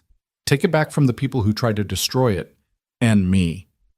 But I'm going to do it differently this time. No more trusting the wrong people. No more compromising my values for profit." "Sounds like a good plan." "I'm also going to make sure you and Eli are taken care of. The company owes you a debt I can never fully repay, but I can at least make sure you never have to worry about money again." Luke shook his head. "I don't want your money, Ava." "Then what do you want?" It was a simple question, but Luke didn't have a simple answer. What did he want? Peace, security, a life where he didn't have to constantly look over his shoulder? Or maybe something more? Something he'd seen in Ava's eyes when she looked at him. something that scared and excited him in equal measure. Before he could answer, his phone, Marcus's phone, which he'd been using, buzzed with a text message. Luke's heart jumped as he read it. Led them to the coast. They took the bait. You're clear for now. Getting evidence to my contact at DOJ. Stay put until you hear from me. Stay safe, brother. Luke let out a breath he'd been holding for hours. Marcus had done it. They were safe, at least for now. He showed the message to Ava, and the relief on her face was palpable. It's working. It's actually working. Yeah, Luke said, allowing himself to feel a glimmer of hope. Maybe we're going to make it through this after all. Ava reached out and took his hand, squeezing gently. Thank you for everything. Luke squeezed back, and in that moment, sitting in a dusty safe house in the middle of nowhere with dawn still hours away, he felt something he hadn't felt in years. He felt like maybe, just maybe, things were going to be okay. Dawn broke cold and gray over the safe house, filtering through gaps in the boarded windows and painting thin lines of pale light across the dusty floor. Luke hadn't slept at all, his body running on nothing but adrenaline and coffee he'd found in Marcus's truck, stale and bitter, but necessary. Ava had dozed off around 4 in the morning, her breathing finally evening out into something close to peaceful, and Eli remained curled up on the other bed, one small hand tucked beneath his cheek. Luke stood by the window, watching the forest come alive with morning sounds. Birds calling, branches creaking in the wind, the distant rustle of some animal moving through the underbrush. It all seemed so normal, so removed from the nightmare they'd been living. But he knew better than to trust the quiet. The quiet was when danger liked to strike. His phone buzzed again, making him jump. Another message from Marcus. Contact received the files. Authentic and damning. They're moving fast. Federal prosecutor wants to meet with Ava today. Can you get to Portland by noon? Luke stared at the message, his heart pounding. This was it. This was what they'd been fighting for, bleeding for, running for, a chance to end it. He texted back quickly. Where? The response came almost immediately. Federal Courthouse, downtown Portland, side entrance on 3rd Avenue. My contact will meet you there. His name is Robert Chen. Former Justice Department, now works as a consultant on cases like this. You can trust him. Luke typed out one more question. What about the men hunting us? Marcus's reply took longer this time. Still chasing ghosts on the coast. But they'll figure it out eventually. You need to move fast. Get her to Chen, get her statement on record, and get federal protection in place before they regroup. Clock's ticking. Luke pocketed the phone and turned to find Ava awake, watching him from the bed. Her hair was tangled, her face still pale, but there was a new determination in her eyes. That was Marcus? She asked. Yeah, he got the files to his contact. They want to meet with you today. Portland, noon. Ava sat up slowly, pressing a hand to her bandaged ribs. Then we should go. Are you sure you're up for this? You're still hurt, still healing. I don't have a choice. She stood, swaying slightly before catching her balance. If I don't do this now, while we have the chance, we might not get another opportunity. They'll regroup, they'll figure out Marcus's trick, and they'll come at us even harder. Luke knew she was right, but that didn't make it easier to accept. He'd seen what the stress and physical toll had done to her over the past few days. She was running on fumes, held together by little more than willpower and bandages. All right, he said finally. But we do this smart. We take back roads, we stay alert, and at the first sign of trouble, we abort and find another way. Agreed. Eli stirred then, blinking awake and sitting up with confusion written across his young face. Dad? Where are we? Safe house, buddy. We're safe. Luke moved to his son's side and ruffled his hair. But we need to get moving again. How are you feeling? Tired, Eli yawned. And hungry? I know. We'll get you some food soon, I promise. Luke helped the boy up and made sure he had his shoes on. They had to travel light, move fast, and pray that luck was finally on their side. They left the safe house just after 7 in the morning, piling into Marcus's truck with Luke behind the wheel. The drive to Portland would take roughly 2.5 hours if they took the highway, longer if they stuck to back roads. Luke chose back roads, winding through small towns and farmland, places where black SUVs would stand out like sore thumbs. Ava sat in the passenger seat, quiet and withdrawn, staring out at the passing landscape. Luke could see the wheels turning in her mind, probably rehearsing what she'd say to the prosecutor, running through the evidence, preparing for the fight of her life. "What happens after you testify?" Luke asked, breaking the silence. Ava glanced at him. "Assuming they believe me and move forward with prosecution, I'll be placed in protective custody until the trial. Could be weeks, could be months. The board members will be arrested, assets frozen. The company will be in chaos. And then? And then I rebuild. Or I walk away and let someone else rebuild." She sighed. "Honestly, I don't know anymore. Part of me wants to fight for what I created, but another part just wants to be done with all of it. Start fresh somewhere new." Luke understood that feeling more than she knew. The desire to walk away from everything, to shed your old life like a snake shedding its skin and become someone new. He'd tried it once before, retreating to the mountains with Eli, but life had a way of finding you no matter how far you ran. "You'll figure it out," he said. "You're smart enough to know what you want when the dust settles." "I hope so." Ava was quiet for a moment, then added softly, "I know what I don't want." "What's that?" "To go back to being alone, to surrounding myself with people who only care about money and power." She looked at him. "These last few days, as terrible as they've been, they've also shown me what really matters. People who help because it's right, not because there's profit in it. People like you and Eli." Luke felt his throat tighten. "We're just doing what anyone would do." "No. Most people would have walked away. Most people would have called the police and let it be someone else's problem." She reached over and placed her hand on his arm. "You risked everything for a stranger. That's not something I'll ever forget." Before Luke could respond, Eli piped up from the back seat. "Miss Sinclair, are the bad men going to jail?" Ava turned to look at the boy. "I'm going to make sure they do, sweetheart. They're going to pay for what they did." "Good," Eli said firmly, "because they scared my dad, and they hurt you, and that's not okay." Luke's chest swelled with pride at his son's words. The kid had been through hell these past few days, had seen things no 8-year-old should see, but he was still kind, still cared about right and wrong. Whatever mistakes Luke had made as a father, he'd done something right to raise a boy like that. They stopped at a small diner outside Salem around 9:30, partly because Eli was starving and partly because they needed to fuel up before the final push to Portland. Luke chose a booth in the back corner where he could watch the door, and they ordered quickly, pancakes and eggs for Eli, coffee and toast for Ava, a full breakfast for Luke even though his stomach was in knots. The diner was nearly empty, just a handful of truckers and early morning travelers.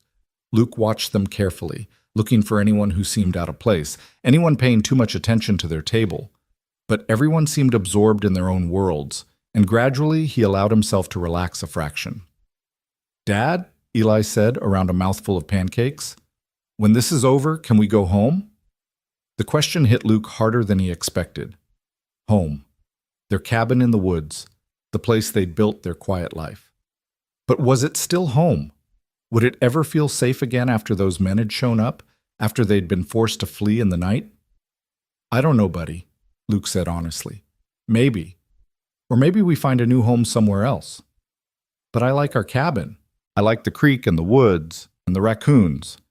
"I know you do. We'll figure it out, okay? First, we have to make sure Miss Sinclair is safe. Then we'll worry about where we're going to live."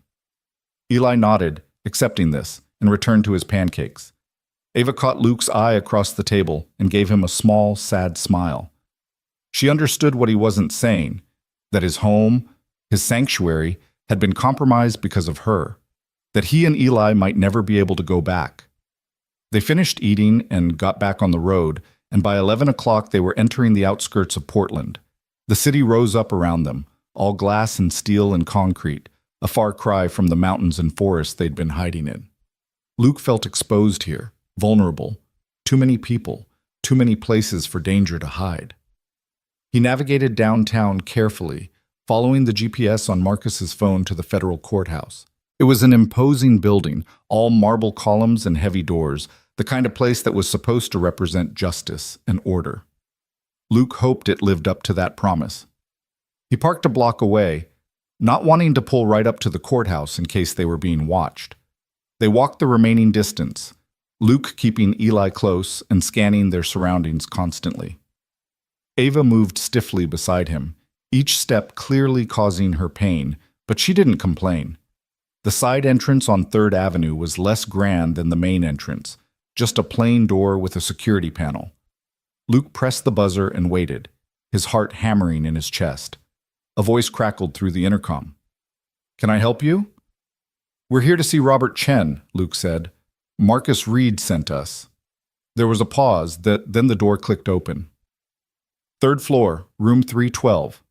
They entered a narrow hallway with fluorescent lights and linoleum floors, very different from the courthouse's grand public spaces. An elevator took them to the 3rd floor, and Luke found room 312 at the end of another bland hallway. He knocked, and the door opened immediately. The man standing there was in his 50s, Asian American, with graying hair and sharp, intelligent eyes behind wire-rimmed glasses. He wore a suit, but no tie, and his expression was both cautious and curious. "Luke Bennett?" he asked. "That's me. This is Ava Sinclair, and this is my son Eli." Robert Chen's eyes widened when he looked at Ava, recognition and shock flashing across his face. "My God, Marcus said it was really you, but I had to see it to believe it." He stepped back, opening the door wider. "Please, come in, quickly." They entered a small conference room with a table, several chairs, and not much else. Chen closed the door behind them and locked it, then turned to Ava with an expression of profound respect. "Miss Sinclair, I've followed your career for years. Your work in aerospace technology has been groundbreaking. When I heard about your death, He stopped himself. "I'm sorry. That must sound strange. But the point is, I'm glad you're alive, and I'm here to help." "Thank you," Ava said, her voice steady despite her obvious exhaustion. "Marcus said you could be trusted." "You can." Chen gestured to the chairs. "Please sit. We have a lot to discuss and not much time." They all sat, and Chen pulled out a laptop and a legal pad. "First, I need to verify your identity beyond any doubt. The files Marcus sent me are compelling, but I need to be absolutely certain before we move forward. Can you provide me with personal information that only the real Ava Sinclair would know?" For the next 20 minutes, Ava answered question after question, details about her childhood, her education, her company's founding, specific projects she'd worked on, even the names of her childhood pets. Chen cross-referenced everything on his laptop, nodding along, and finally he sat back with satisfaction. "It's really you," he said, "which means everything in those files is legitimate." His expression turned grim. "Miss Sinclair, what your board tried to do to you is one of the most egregious cases of corporate corruption I've seen in my career, and I've seen a lot." "Can you prosecute them?" Ava asked. "Oh, we can do more than prosecute. We can destroy them." Chen opened a folder and spread out several documents. "Based on the evidence you've provided, we have grounds to charge 12 members of your board with conspiracy to commit murder, fraud, attempted sale of classified defense technology to foreign entities, obstruction of justice, and about a dozen other crimes. We're talking decades in prison for everyone involved." Relief flooded Ava's face, so intense that tears sprang to her eyes. "Thank God." "But," Chen continued, his tone cautioning, "we need to move fast. Once we start making arrests, your enemies will know you're alive, and they'll come after you with everything they have. I've already arranged for federal marshals to take you into protective custody as soon as we're done here. You'll be moved to a secure location, and you'll stay there until we have everyone in custody and the trial is set." "How long will that take?" "Hard to say. Weeks, minimum. Possibly a few months. These cases are complicated, and the defense attorneys will fight every step of the way." Chen looked at Luke and Eli. "As for you two, you're witnesses to attempted kidnapping and assault. You'll need to give statements, and you'll also need protection until this is resolved." Luke's stomach dropped. "What kind of protection?" "Ideally, you'd enter witness protection as well. New identities, relocation, the works. It's the safest option." "No." Luke's response was immediate and firm. "I'm not putting my son through that. He's already been through enough. Mr. Bennett, I understand your reluctance, but these people have already proven they're willing to kill. If they think you're a threat, then we'll deal with it. But I'm not uprooting Eli's entire life, taking away his name, his identity, everything he knows. We'll take protection, security, whatever you want to provide, but we're not disappearing. Chen looked like he wanted to argue, but something in Luke's expression must have convinced him it was pointless. All right, we'll arrange for private security then. Former FBI, top tier. They'll keep you safe until the trials are over. Eli, who had been sitting quietly through all of this, suddenly spoke up. Can we still go home? To our cabin? Chen and Luke exchanged a glance, and Chen's expression softened. I'm afraid that's not advisable right now, son. But once this is all over, once the bad people are in jail, you'll be able to go wherever you want. That's a promise? Eli pressed. That's a promise. Chen turned back to his laptop and began typing rapidly. I'm initiating the arrest warrants now. We'll have teams moving on your board members within the hour. Miss Sinclair, I need you to write out a detailed statement of everything that happened. The meetings about the sale, who was involved, when you became suspicious, the accident, everything. The marshals will be here in 30 minutes to take you to the safe house. Ava nodded and accepted the pen and paper Chen offered. Her hand shook slightly as she began to write, years of fear and betrayal pouring out onto the page. Luke stood and moved to the window, looking out over the city. Somewhere out there, the men who'd been hunting them were still searching, still dangerous. But for the first time in days, Luke felt like they might actually have a chance. The machinery of justice was finally moving, grinding slowly but inevitably toward the people who tried to destroy Ava. Dad? Eli appeared at his side, tugging on his sleeve. Is it really almost over? Luke knelt down to his son's level and pulled him into a hug. Yeah, buddy. I think it might be. Good. I'm tired of running. Me too. They stayed like that for a moment, father and son, finding comfort in each other's presence. When Luke finally stood, he found Ava watching them with an expression he couldn't quite read. Longing, maybe, or regret for the family she'd never had time to build because she'd been so focused on her career. Chen's phone rang, and he answered it quickly. Yes? Good. Send them up. He hung up and looked at Ava. The marshals are here. Are you finished with your statement? Ava signed the bottom of the page and handed it over. It's done. There was a knock at the door, and Chen opened it to reveal 2 U.S. Marshals, a man and a woman, both in their 40s, both with the kind of hard, competent look that came from years of protecting witnesses. They introduced themselves as Marshals Davidson and Torres. Miss Sinclair, Davidson said, his voice professional but kind. We're here to take you somewhere safe. We need to leave now.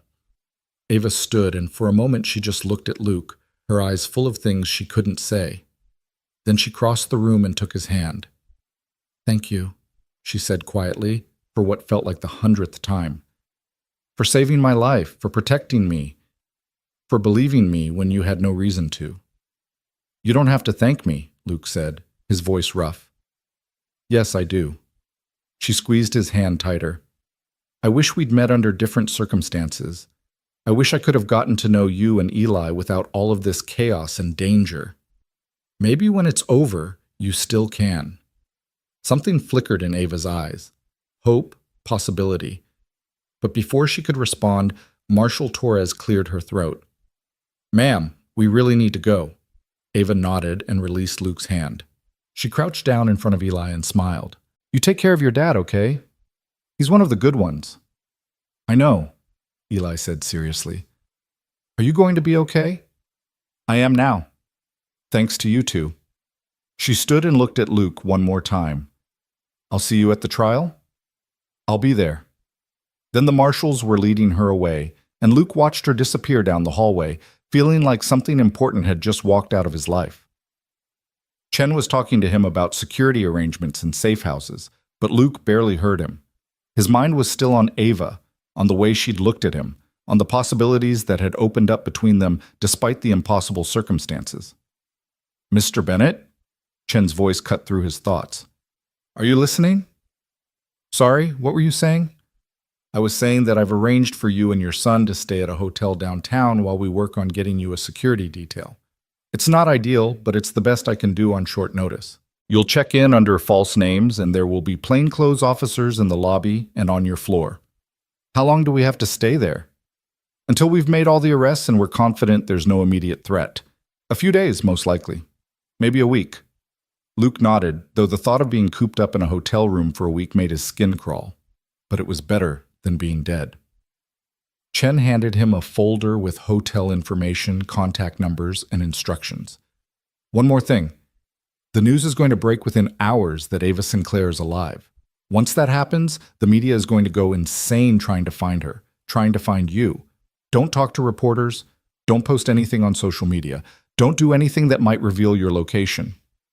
I don't have social media, Luke said. Good. Keep it that way. Chen stood and offered his hand. You did a brave thing, Mr. Bennett. Most people wouldn't have gotten involved, wouldn't have risked themselves for a stranger. Because of you, we're going to take down some very bad people and prevent classified technology from falling into enemy hands. The country owes you a debt. Luke shook his hand but didn't feel like a hero. He felt tired and worried and uncertain about what came next. I just want my son to be safe. He will be. I promise you that. Luke and Eli left the courthouse and walked back to Marcus's truck in the pale afternoon sunlight. The city bustled around them, people going about their ordinary lives with no idea that something monumental had just happened. Luke envied them that normalcy, that ability to worry about ordinary things like work and bills and what to make for dinner. They drove to the hotel Chen had arranged, a mid-range place in a busy part of downtown. Luke checked in under the name Collins, the same fake name Marcus had used at the Ponderosa Motel, and they took the elevator to the 7th floor. The room was standard and anonymous. 2 double beds, a small TV, a bathroom with industrial soap. It felt wrong after days of running, like they should still be moving, still be watching over their shoulders. But for now, they were safe. Eli immediately flopped onto one of the beds and turned on the TV, flipping through channels until he found cartoons. Luke sat on the other bed and pulled out Marcus's phone, checking for messages. There was one from Marcus himself, sent an hour ago, heard from Chen. You made it. Good work. I'm still on the coast, but heading back your way. Should be there by tomorrow. Keep your head down. Luke texted back a quick thanks, then set the phone aside and lay back on the bed, staring at the ceiling. His body ached from days of stress and little sleep. His mind was racing with everything that had happened, and his heart felt strangely empty now that Ava was gone. He'd known her for less than a week, had spent most of that time either patching up her wounds or running for their lives, but somehow in those brief, intense days, she'd become important to him. He'd seen her strength, her determination, her vulnerability. He'd held her when she cried and fought beside her when she was in danger, and now she was gone, tucked away in some federal safe house where he couldn't reach her, couldn't protect her. Dad? Eli's voice broke through his thoughts. Are you okay? Luke turned his head to look at his son. Yeah, buddy, just tired. Do you think we'll see Miss Sinclair again? I don't know, maybe. I hope so. I liked her. Luke smiled despite everything. Yeah, I liked her too. They ordered room service for dinner, burgers and fries for Eli, a sandwich for Luke that he barely touched. As night fell over Portland, Luke stood by the window and watched the city lights come on one by one, thinking about everything they'd been through, everything they'd survived. Around 8 o'clock, Chen called with an update. We've arrested 6 board members so far. The others are being picked up as we speak. It's all over the news. Ava Sinclair alive, massive corporate conspiracy exposed. The media is going crazy. What about the men who were hunting us? We've identified them as employees of a private security firm called Blackstone Solutions. Federal agents raided their offices 2 hours ago and arrested the company's CEO along with the team that was assigned to your case. They're being charged as accessories to attempted murder. Relief flooded through Luke. So it's really over. The immediate danger is over, yes, but the legal process is just beginning. We'll need your testimony, probably multiple times. And there's still a chance someone connected to the board might try something desperate before we get them all behind bars. That's why we have protection. Exactly. But Mr. Bennett, I want you to understand something. What you did, what you risked, it matters. Ava Sinclair is alive because of you. Justice is being served because of you. That's not nothing. After Chen hung up, Luke turned on the TV and found a news channel. Sure enough, Ava's story was dominating the coverage. Her photo, a professional headshot from before the accident, filled the screen while an anchor breathlessly reported on her miraculous survival and the shocking revelations about her company's board. In a stunning development, Ava Sinclair, the CEO of Sinclair Dynamics, who was reported dead 5 days ago, has been revealed to be alive and in federal protective custody. Sources say Sinclair uncovered a plot by her own board members to sell classified defense technology to foreign buyers, and that the board attempted to have her killed when she refused to cooperate. Federal agents have made multiple arrests, and more are expected in the coming days. This story is still developing, and we'll bring you updates as we have them. Luke watched for a few minutes, then turned it off. He didn't need to see it play out on TV. He'd lived it, breathed it, nearly died for it. Eli had fallen asleep again, exhausted by the emotional toll of the day. Luke pulled a blanket over his son and then lay down on his own bed, finally allowing himself to close his eyes. For the first time in days, he slept without nightmares. He woke to his phone buzzing on the nightstand. Disoriented, he grabbed it and saw it was just after midnight. The message was from an unknown number. "Luke, it's Ava. They gave me a secured phone. I just wanted to make sure you and Eli made it to the hotel safely. Chen told me about the arrests. I can barely believe it's really happening." Luke sat up, his heart suddenly pounding. He typed back quickly. "We're safe. Saw the news. You're famous all over again."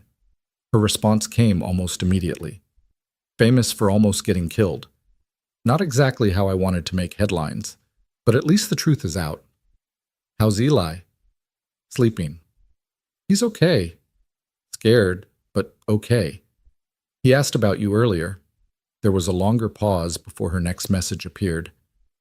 "Tell him I asked about him too. And Luke, I know this is complicated, but when all of this is over, when the trials are done and I have my life back, I'd like to see you again. Both of you, if you're willing." Luke stared at the message, his chest tight. He thought about what that would mean, letting someone new into their lives, taking a risk on connection after spending so long keeping the world at arm's length. It scared him, but it also felt right in a way nothing had felt right in years. He typed back slowly. "I'd like that too. Take care of yourself, Ava. You too. And Luke, thank you for everything. I mean it.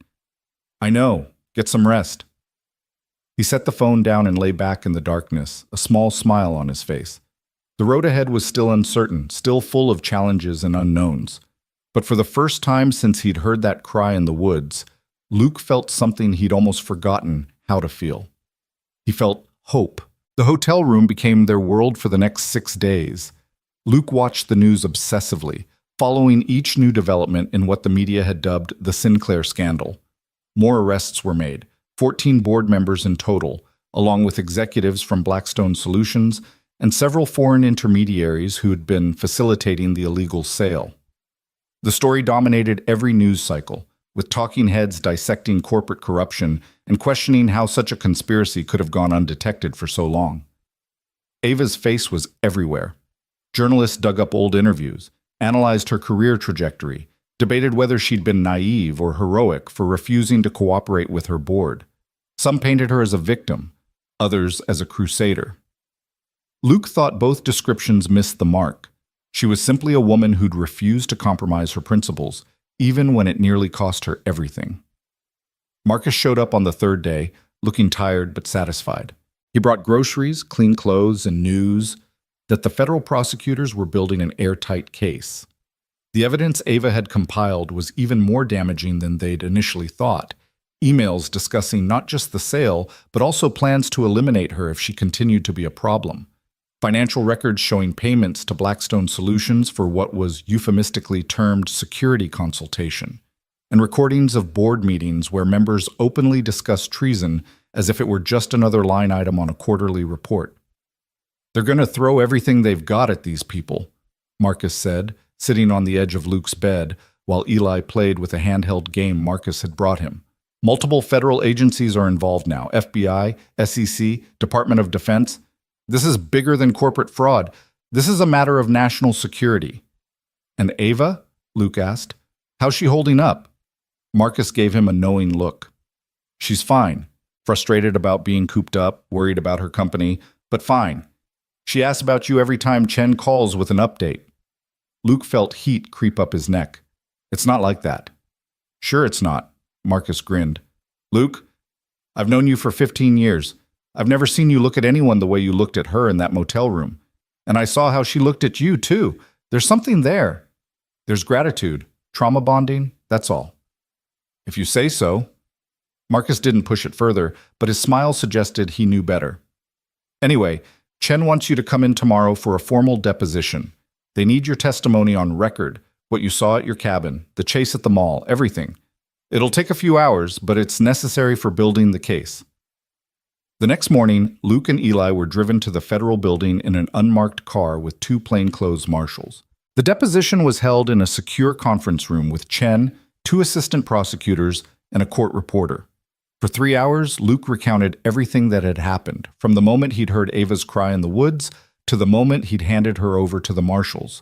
The prosecutors asked detailed questions, had him clarify timelines, identify people from photographs of the Blackstone team. It was exhausting, reliving all of it, but Luke forced himself to be precise and thorough. These people needed his testimony to put monsters behind bars. He owed them that much. He owed Ava that much. When it was finally over, Chen walked him out to the waiting area where Eli sat reading a comic book under the watchful eye of a marshal. You did good in there, Chen said. Your testimony is solid. It's going to help tremendously. When's the trial? Not for a while. These things move slowly. We're looking at probably 6 to 8 months before we're in front of a jury. Chen paused, then added, Miss Sinclair will be testifying next week. Her deposition alone is going to take days, given everything she knows. But after that, assuming there are no complications, she'll be able to leave protective custody. Luke's heart jumped. She'll be free? In a manner of speaking, she'll still need security, and she'll have restrictions on where she can go and who she can see until the trial. But yes, she'll have more freedom than she does now. Chen studied Luke's face. She's asked if it would be possible to see you. Not officially, you understand, just personally. When? That depends on you. If you're willing, I can arrange it. Somewhere neutral, somewhere safe. Next week, maybe. Luke thought about it for all of 2 seconds. Yeah, I'm willing. Chen nodded, a small smile playing at his lips. I thought you might be. I'll set it up. The days that followed were strange. Luke and Eli had been cleared to leave the hotel and move into a temporary apartment Chen had arranged, a 2-bedroom place in a quiet neighborhood with a security detail that rotated shifts in an unmarked car parked outside. It was strange having protection, having people watching over them, but Luke couldn't deny it made him feel safer. Eli started showing signs of returning to normal. The nightmares came less frequently, and he started talking about wanting to go back to school, to see his friends, to do normal kid things. Luke enrolled him in a local elementary school under their real names. Chen had assured him the immediate threat was over, and watched with relief as his son began to heal from the trauma they'd endured. But Luke himself struggled. Without the constant adrenaline of running and surviving, without the immediate need to protect Ava, he felt unmoored. He'd catch himself staring out the window, wondering what she was doing, if she was okay, if she thought about him the way he thought about her. It was ridiculous, he told himself. They barely knew each other. The intensity of what they'd shared was born of extreme circumstances, nothing more. But then he'd remember the way she'd looked at him in the firelight of his cabin, the way her hand had felt in his, the quiet strength in her voice when she'd promised to bring down the people who'd tried to kill her. And he'd know it wasn't nothing. Chen called on a Friday afternoon, 10 days after Luke's deposition. I've arranged the meeting, tomorrow, 2 o'clock, at a private location. I'll have a car pick you up. Miss Sinclair will have her security detail, you'll have yours, and I'll be there to supervise. It's not romantic, but it's the best I can do. That's fine, Luke said, his pulse already quickening. Thank you. He barely slept that night, and when morning came, he was up early, restless and anxious. Eli noticed his distraction over breakfast. You're nervous about seeing Miss Sinclair, the boy observed with the blunt honesty of children. Luke considered denying it, then decided his son deserved the truth. Yeah, I am. Why? You like her? It's complicated, buddy. Because of Mom. Luke was surprised by the question. He and Eli rarely talked about his ex-wife, who'd remarried and moved to California within a year of the divorce. She sent birthday cards and the occasional phone call, but she'd made it clear she wanted to build a new life without the complications of her old one. No, not because of Mom, Luke said carefully, because Miss Sinclair and I come from different worlds. She's this successful, brilliant businesswoman, and I'm just me. Eli frowned. You're not just anything, Dad. You're brave and strong, and you saved her life. I think she knows that. Luke pulled his son into a hug, grateful for the perspective only a child could provide. When did you get so smart? I've always been smart. You just don't always notice. At 1:30, a dark sedan pulled up outside their apartment. Luke had agonized over what to wear, finally settling on jeans and a button-down shirt. Not too casual, not trying too hard. He felt like a teenager getting ready for a first date, and the comparison made him both amused and nervous. The drive took 20 minutes, ending at a small park on the outskirts of the city. It was a quiet place with walking trails and a pond where ducks floated lazily. Chen was waiting by a picnic shelter, and as Luke approached with Eli, he saw another car pulling up on the opposite side of the park. Ava stepped out, flanked by two marshals, and even from a distance Luke's breath caught. She was wearing civilian clothes, jeans and a sweater, and her dark hair was loose around her shoulders. The bandages were gone, though he could see she still moved carefully, favoring her injured side. But her face had color again, and her eyes were bright and alert. Their eyes met across the distance, and she smiled. Luke started walking toward her, and she started walking toward him, and they met in the middle of the shelter while their respective security details hung back at a respectful distance. Eli stuck close to his father, suddenly shy. "Hi," Ava said softly. "Hi yourself." Luke couldn't stop looking at her, cataloging all the small changes. "You look better, healthier." "I feel better. Real food, real sleep, actual medical care." She glanced down at Eli, and her smile widened. "Hey there, brave guy. How are you doing?" "I'm okay," Eli said. "School's boring, but Dad says that's normal." Ava laughed, and the sound made Luke's chest ache with something he couldn't quite name. "School is supposed to be a little boring. It means life is getting back to normal." "Can we go feed the ducks?" Eli asked, looking between the two adults. Luke glanced at Chen, who nodded. "Stay where we can see you, buddy." Eli ran off toward the pond with a bag of bread Chen had apparently prepared for exactly this purpose, leaving Luke and Ava alone under the shelter. For a moment, neither of them spoke, the weight of everything they'd been through hanging heavy between them. "I've been following the news," Luke said finally. "Sounds like they've got your board dead to rights." "They do. Chen says it's one of the strongest cases he's ever seen. Between my testimony and the evidence, there's no way they're getting out of this." She paused. "I've also been dealing with the company, had to do it remotely, through lawyers and conference calls, but I've been restructuring the entire board, bringing in people I trust. It's been chaos." "I can imagine." "The irony is that with all the publicity, our stock actually went up. Investors see me as some kind of crusader now, someone who put ethics over profit. They're calling it the Sinclair effect." She shook her head. "I almost died, and Wall Street made me more valuable." "That's insane." "That's business." Ava moved closer, and Luke could smell her perfume, something subtle and expensive. "But I don't want to talk about business. I want to talk about us." Luke's heart hammered. "Us?" "Yes, us. Luke, I know the circumstances of how we met were extraordinary. I know we were thrown together by crisis and fear and survival instinct. But what I felt during those days wasn't just gratitude or trauma bonding. It was something real." She looked up at him, her eyes searching his face. "Tell me you felt it too. Tell me I'm not imagining this." Luke wanted to deflect, to protect himself the way he'd been protecting himself for years. But standing here with her, watching Eli throw bread to the ducks in the background, he couldn't lie. "I felt it," he admitted quietly. "I'm still feeling it." Relief flooded Ava's face. "Good. Because I've spent the last 2 weeks in protective custody with nothing to do but think. And I realized something.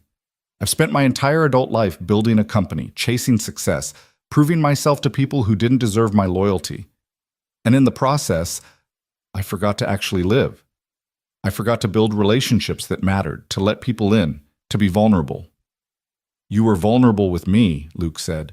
You didn't have much choice. Exactly.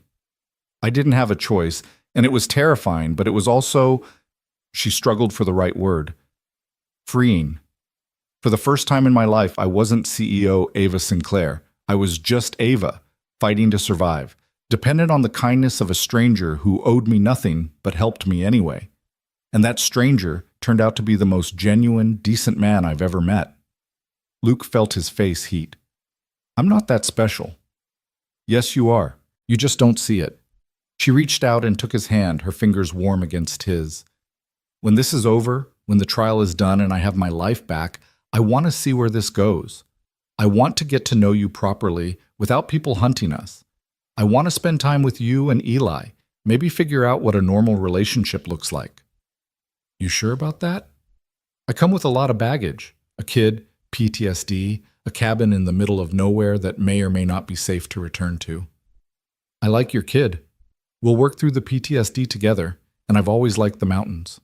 She squeezed his hand. I'm sure, Luke. The question is, are you?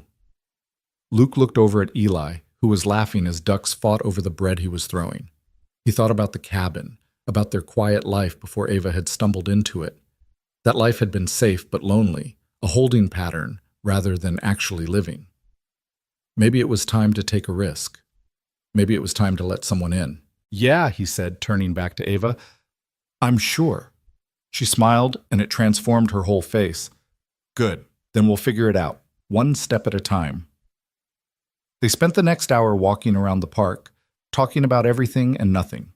Ava told him about the therapy sessions Chen had mandated, about the nightmares she still had, about her plans to transform Sinclair Dynamics into something better than it had been.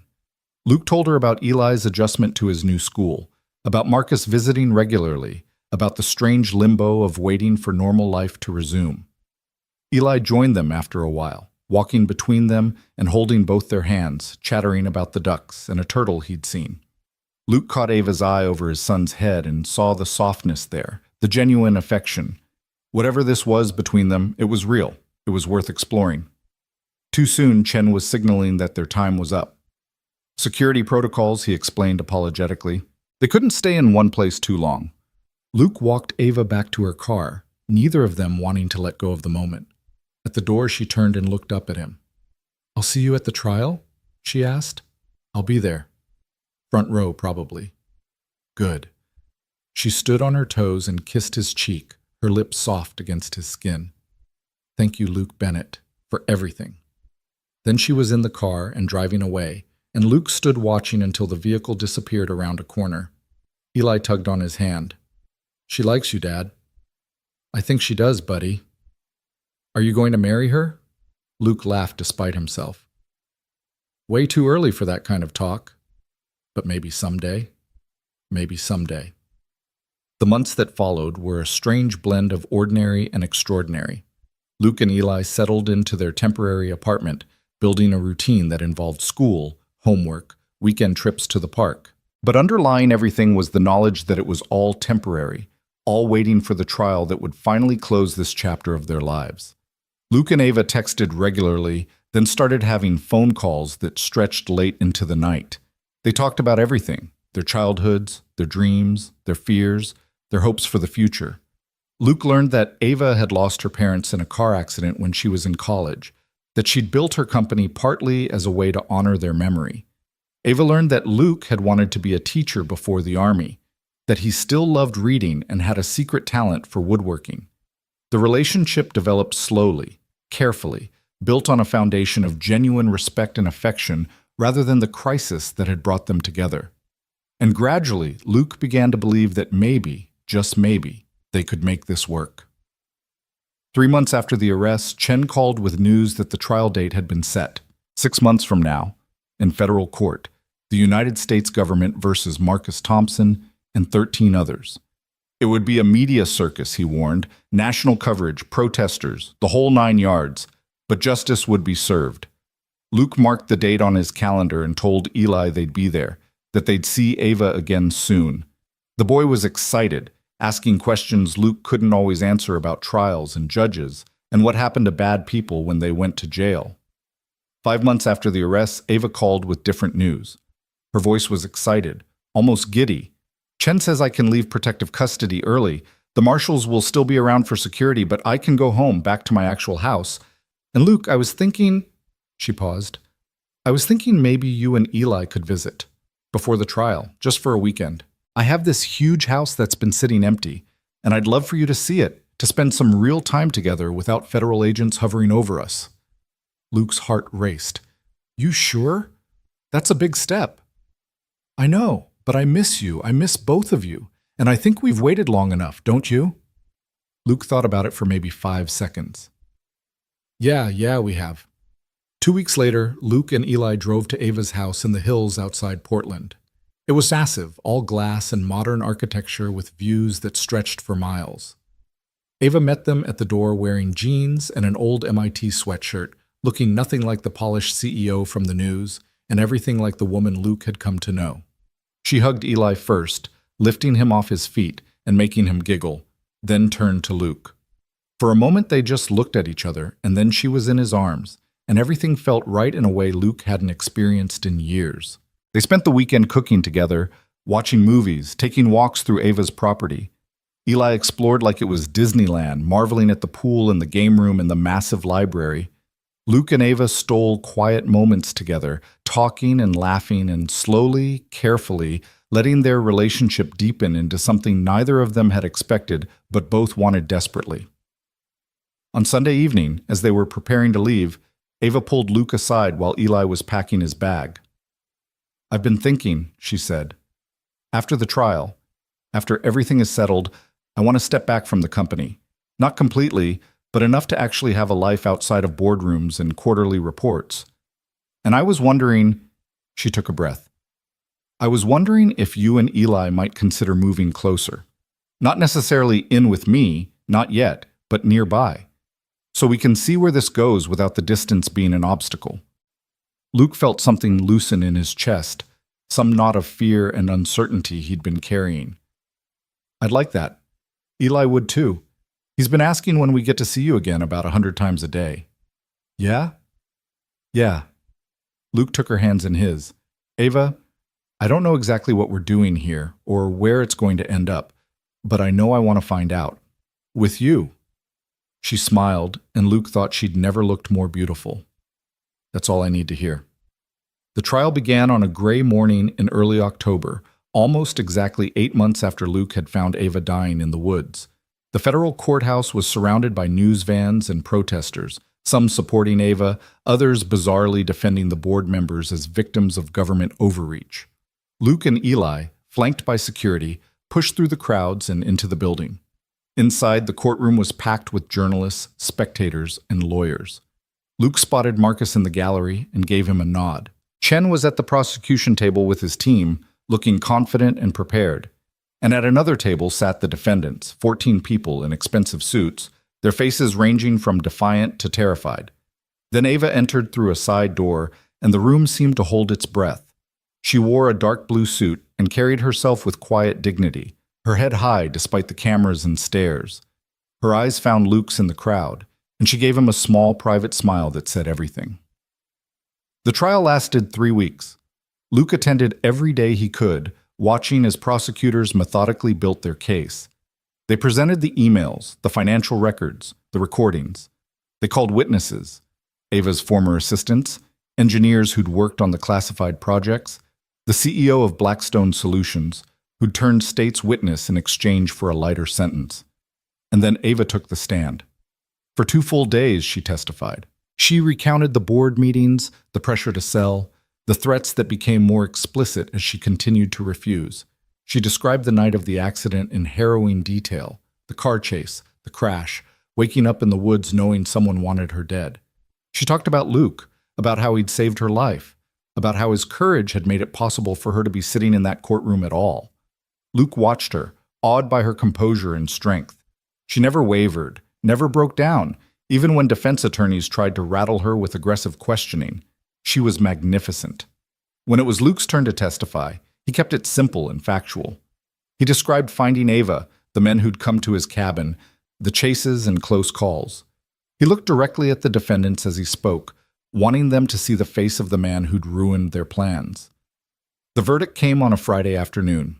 The jury deliberated for less than 6 hours before finding all 14 defendants guilty on all counts. The judge, a stern woman in her 60s, showed no mercy in her sentencing. Prison terms ranging from 20 to 40 years, millions in fines, permanent bans from serving on any corporate board. Justice, finally, had been served. Outside the courthouse, Ava held a brief press conference. She thanked the prosecutors, the FBI, everyone who'd worked to bring her former board members to justice. And then, in a moment that would be replayed on news channels for days, she turned directly to the camera and said something that made Luke's throat tight. "I also want to thank Luke Bennett and his son Eli. They saved my life when they had no reason to. They protected me when they had everything to lose. They showed me that heroism isn't about grand gestures. It's about ordinary people choosing to do the right thing even when it's hard. I will never forget what they did for me, and I will spend the rest of my life trying to deserve it." Later, away from the cameras and crowds, Ava met Luke and Eli at a quiet restaurant Marcus had reserved for them. It was just the four of them, Luke, Eli, Ava, and Marcus, celebrating not just the verdict, but survival, friendship, and new beginnings. "So, what now?" Marcus asked, raising his glass. "What's next for you two?" Luke looked at Ava, who looked back with a smile that promised possibility. "Now we figure out what normal looks like," she said. Together. 6 months later, Luke and Eli moved into a house 3 miles from Ava's property. It was smaller than her place, but perfect for them. 3 bedrooms, a yard for Eli, a workshop where Luke could pursue his woodworking. Ava helped them move in, directing movers and unpacking boxes, and laughing when Eli got tangled in bubble wrap. That night, after Eli was asleep and the house was finally quiet, Luke and Ava sat on the back porch watching the stars emerge. She leaned against him, her head on his shoulder, and Luke wrapped his arm around her. "Thank you," she said quietly. "For what?" "For giving me a second chance at life, at really living." Luke pressed a kiss to her hair.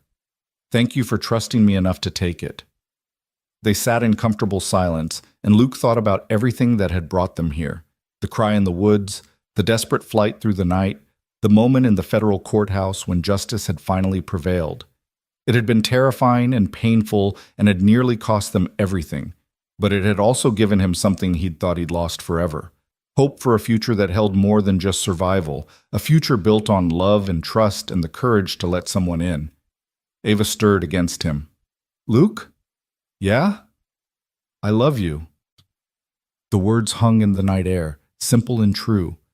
Luke felt his heart swell with emotion so intense it almost hurt. "I love you too," he said, and meant it with everything he had. Inside the house, Eli was dreaming of ducks and comic book heroes. In the city, Marcus was probably regaling friends with war stories. Somewhere, 14 people were sitting in prison cells contemplating their choices. And in this moment, on this porch, 2 people who'd been brought together by crisis and stayed together by choice were building something beautiful from the ashes of tragedy. The cry that had once pierced the darkness had led Luke to Ava. Her refusal to compromise had led her to him. And together, they'd survived what should have destroyed them. Now they were ready for whatever came next, knowing that the hardest journeys often lead to the most unexpected destinations, and that sometimes the person you save ends up saving you right back. The stars wheeled overhead, ancient and constant, bearing witness to 2 souls who'd found each other in the darkness and chosen to walk into the light together. And in the quiet of that perfect moment, with love surrounding them and hope stretching ahead, Luke Bennett finally understood what it meant to truly come home. Not to a place, but to a person. Not to safety, but to belonging. Not to the end of the story, but to a beginning that promised everything they'd been searching for without even knowing they were lost.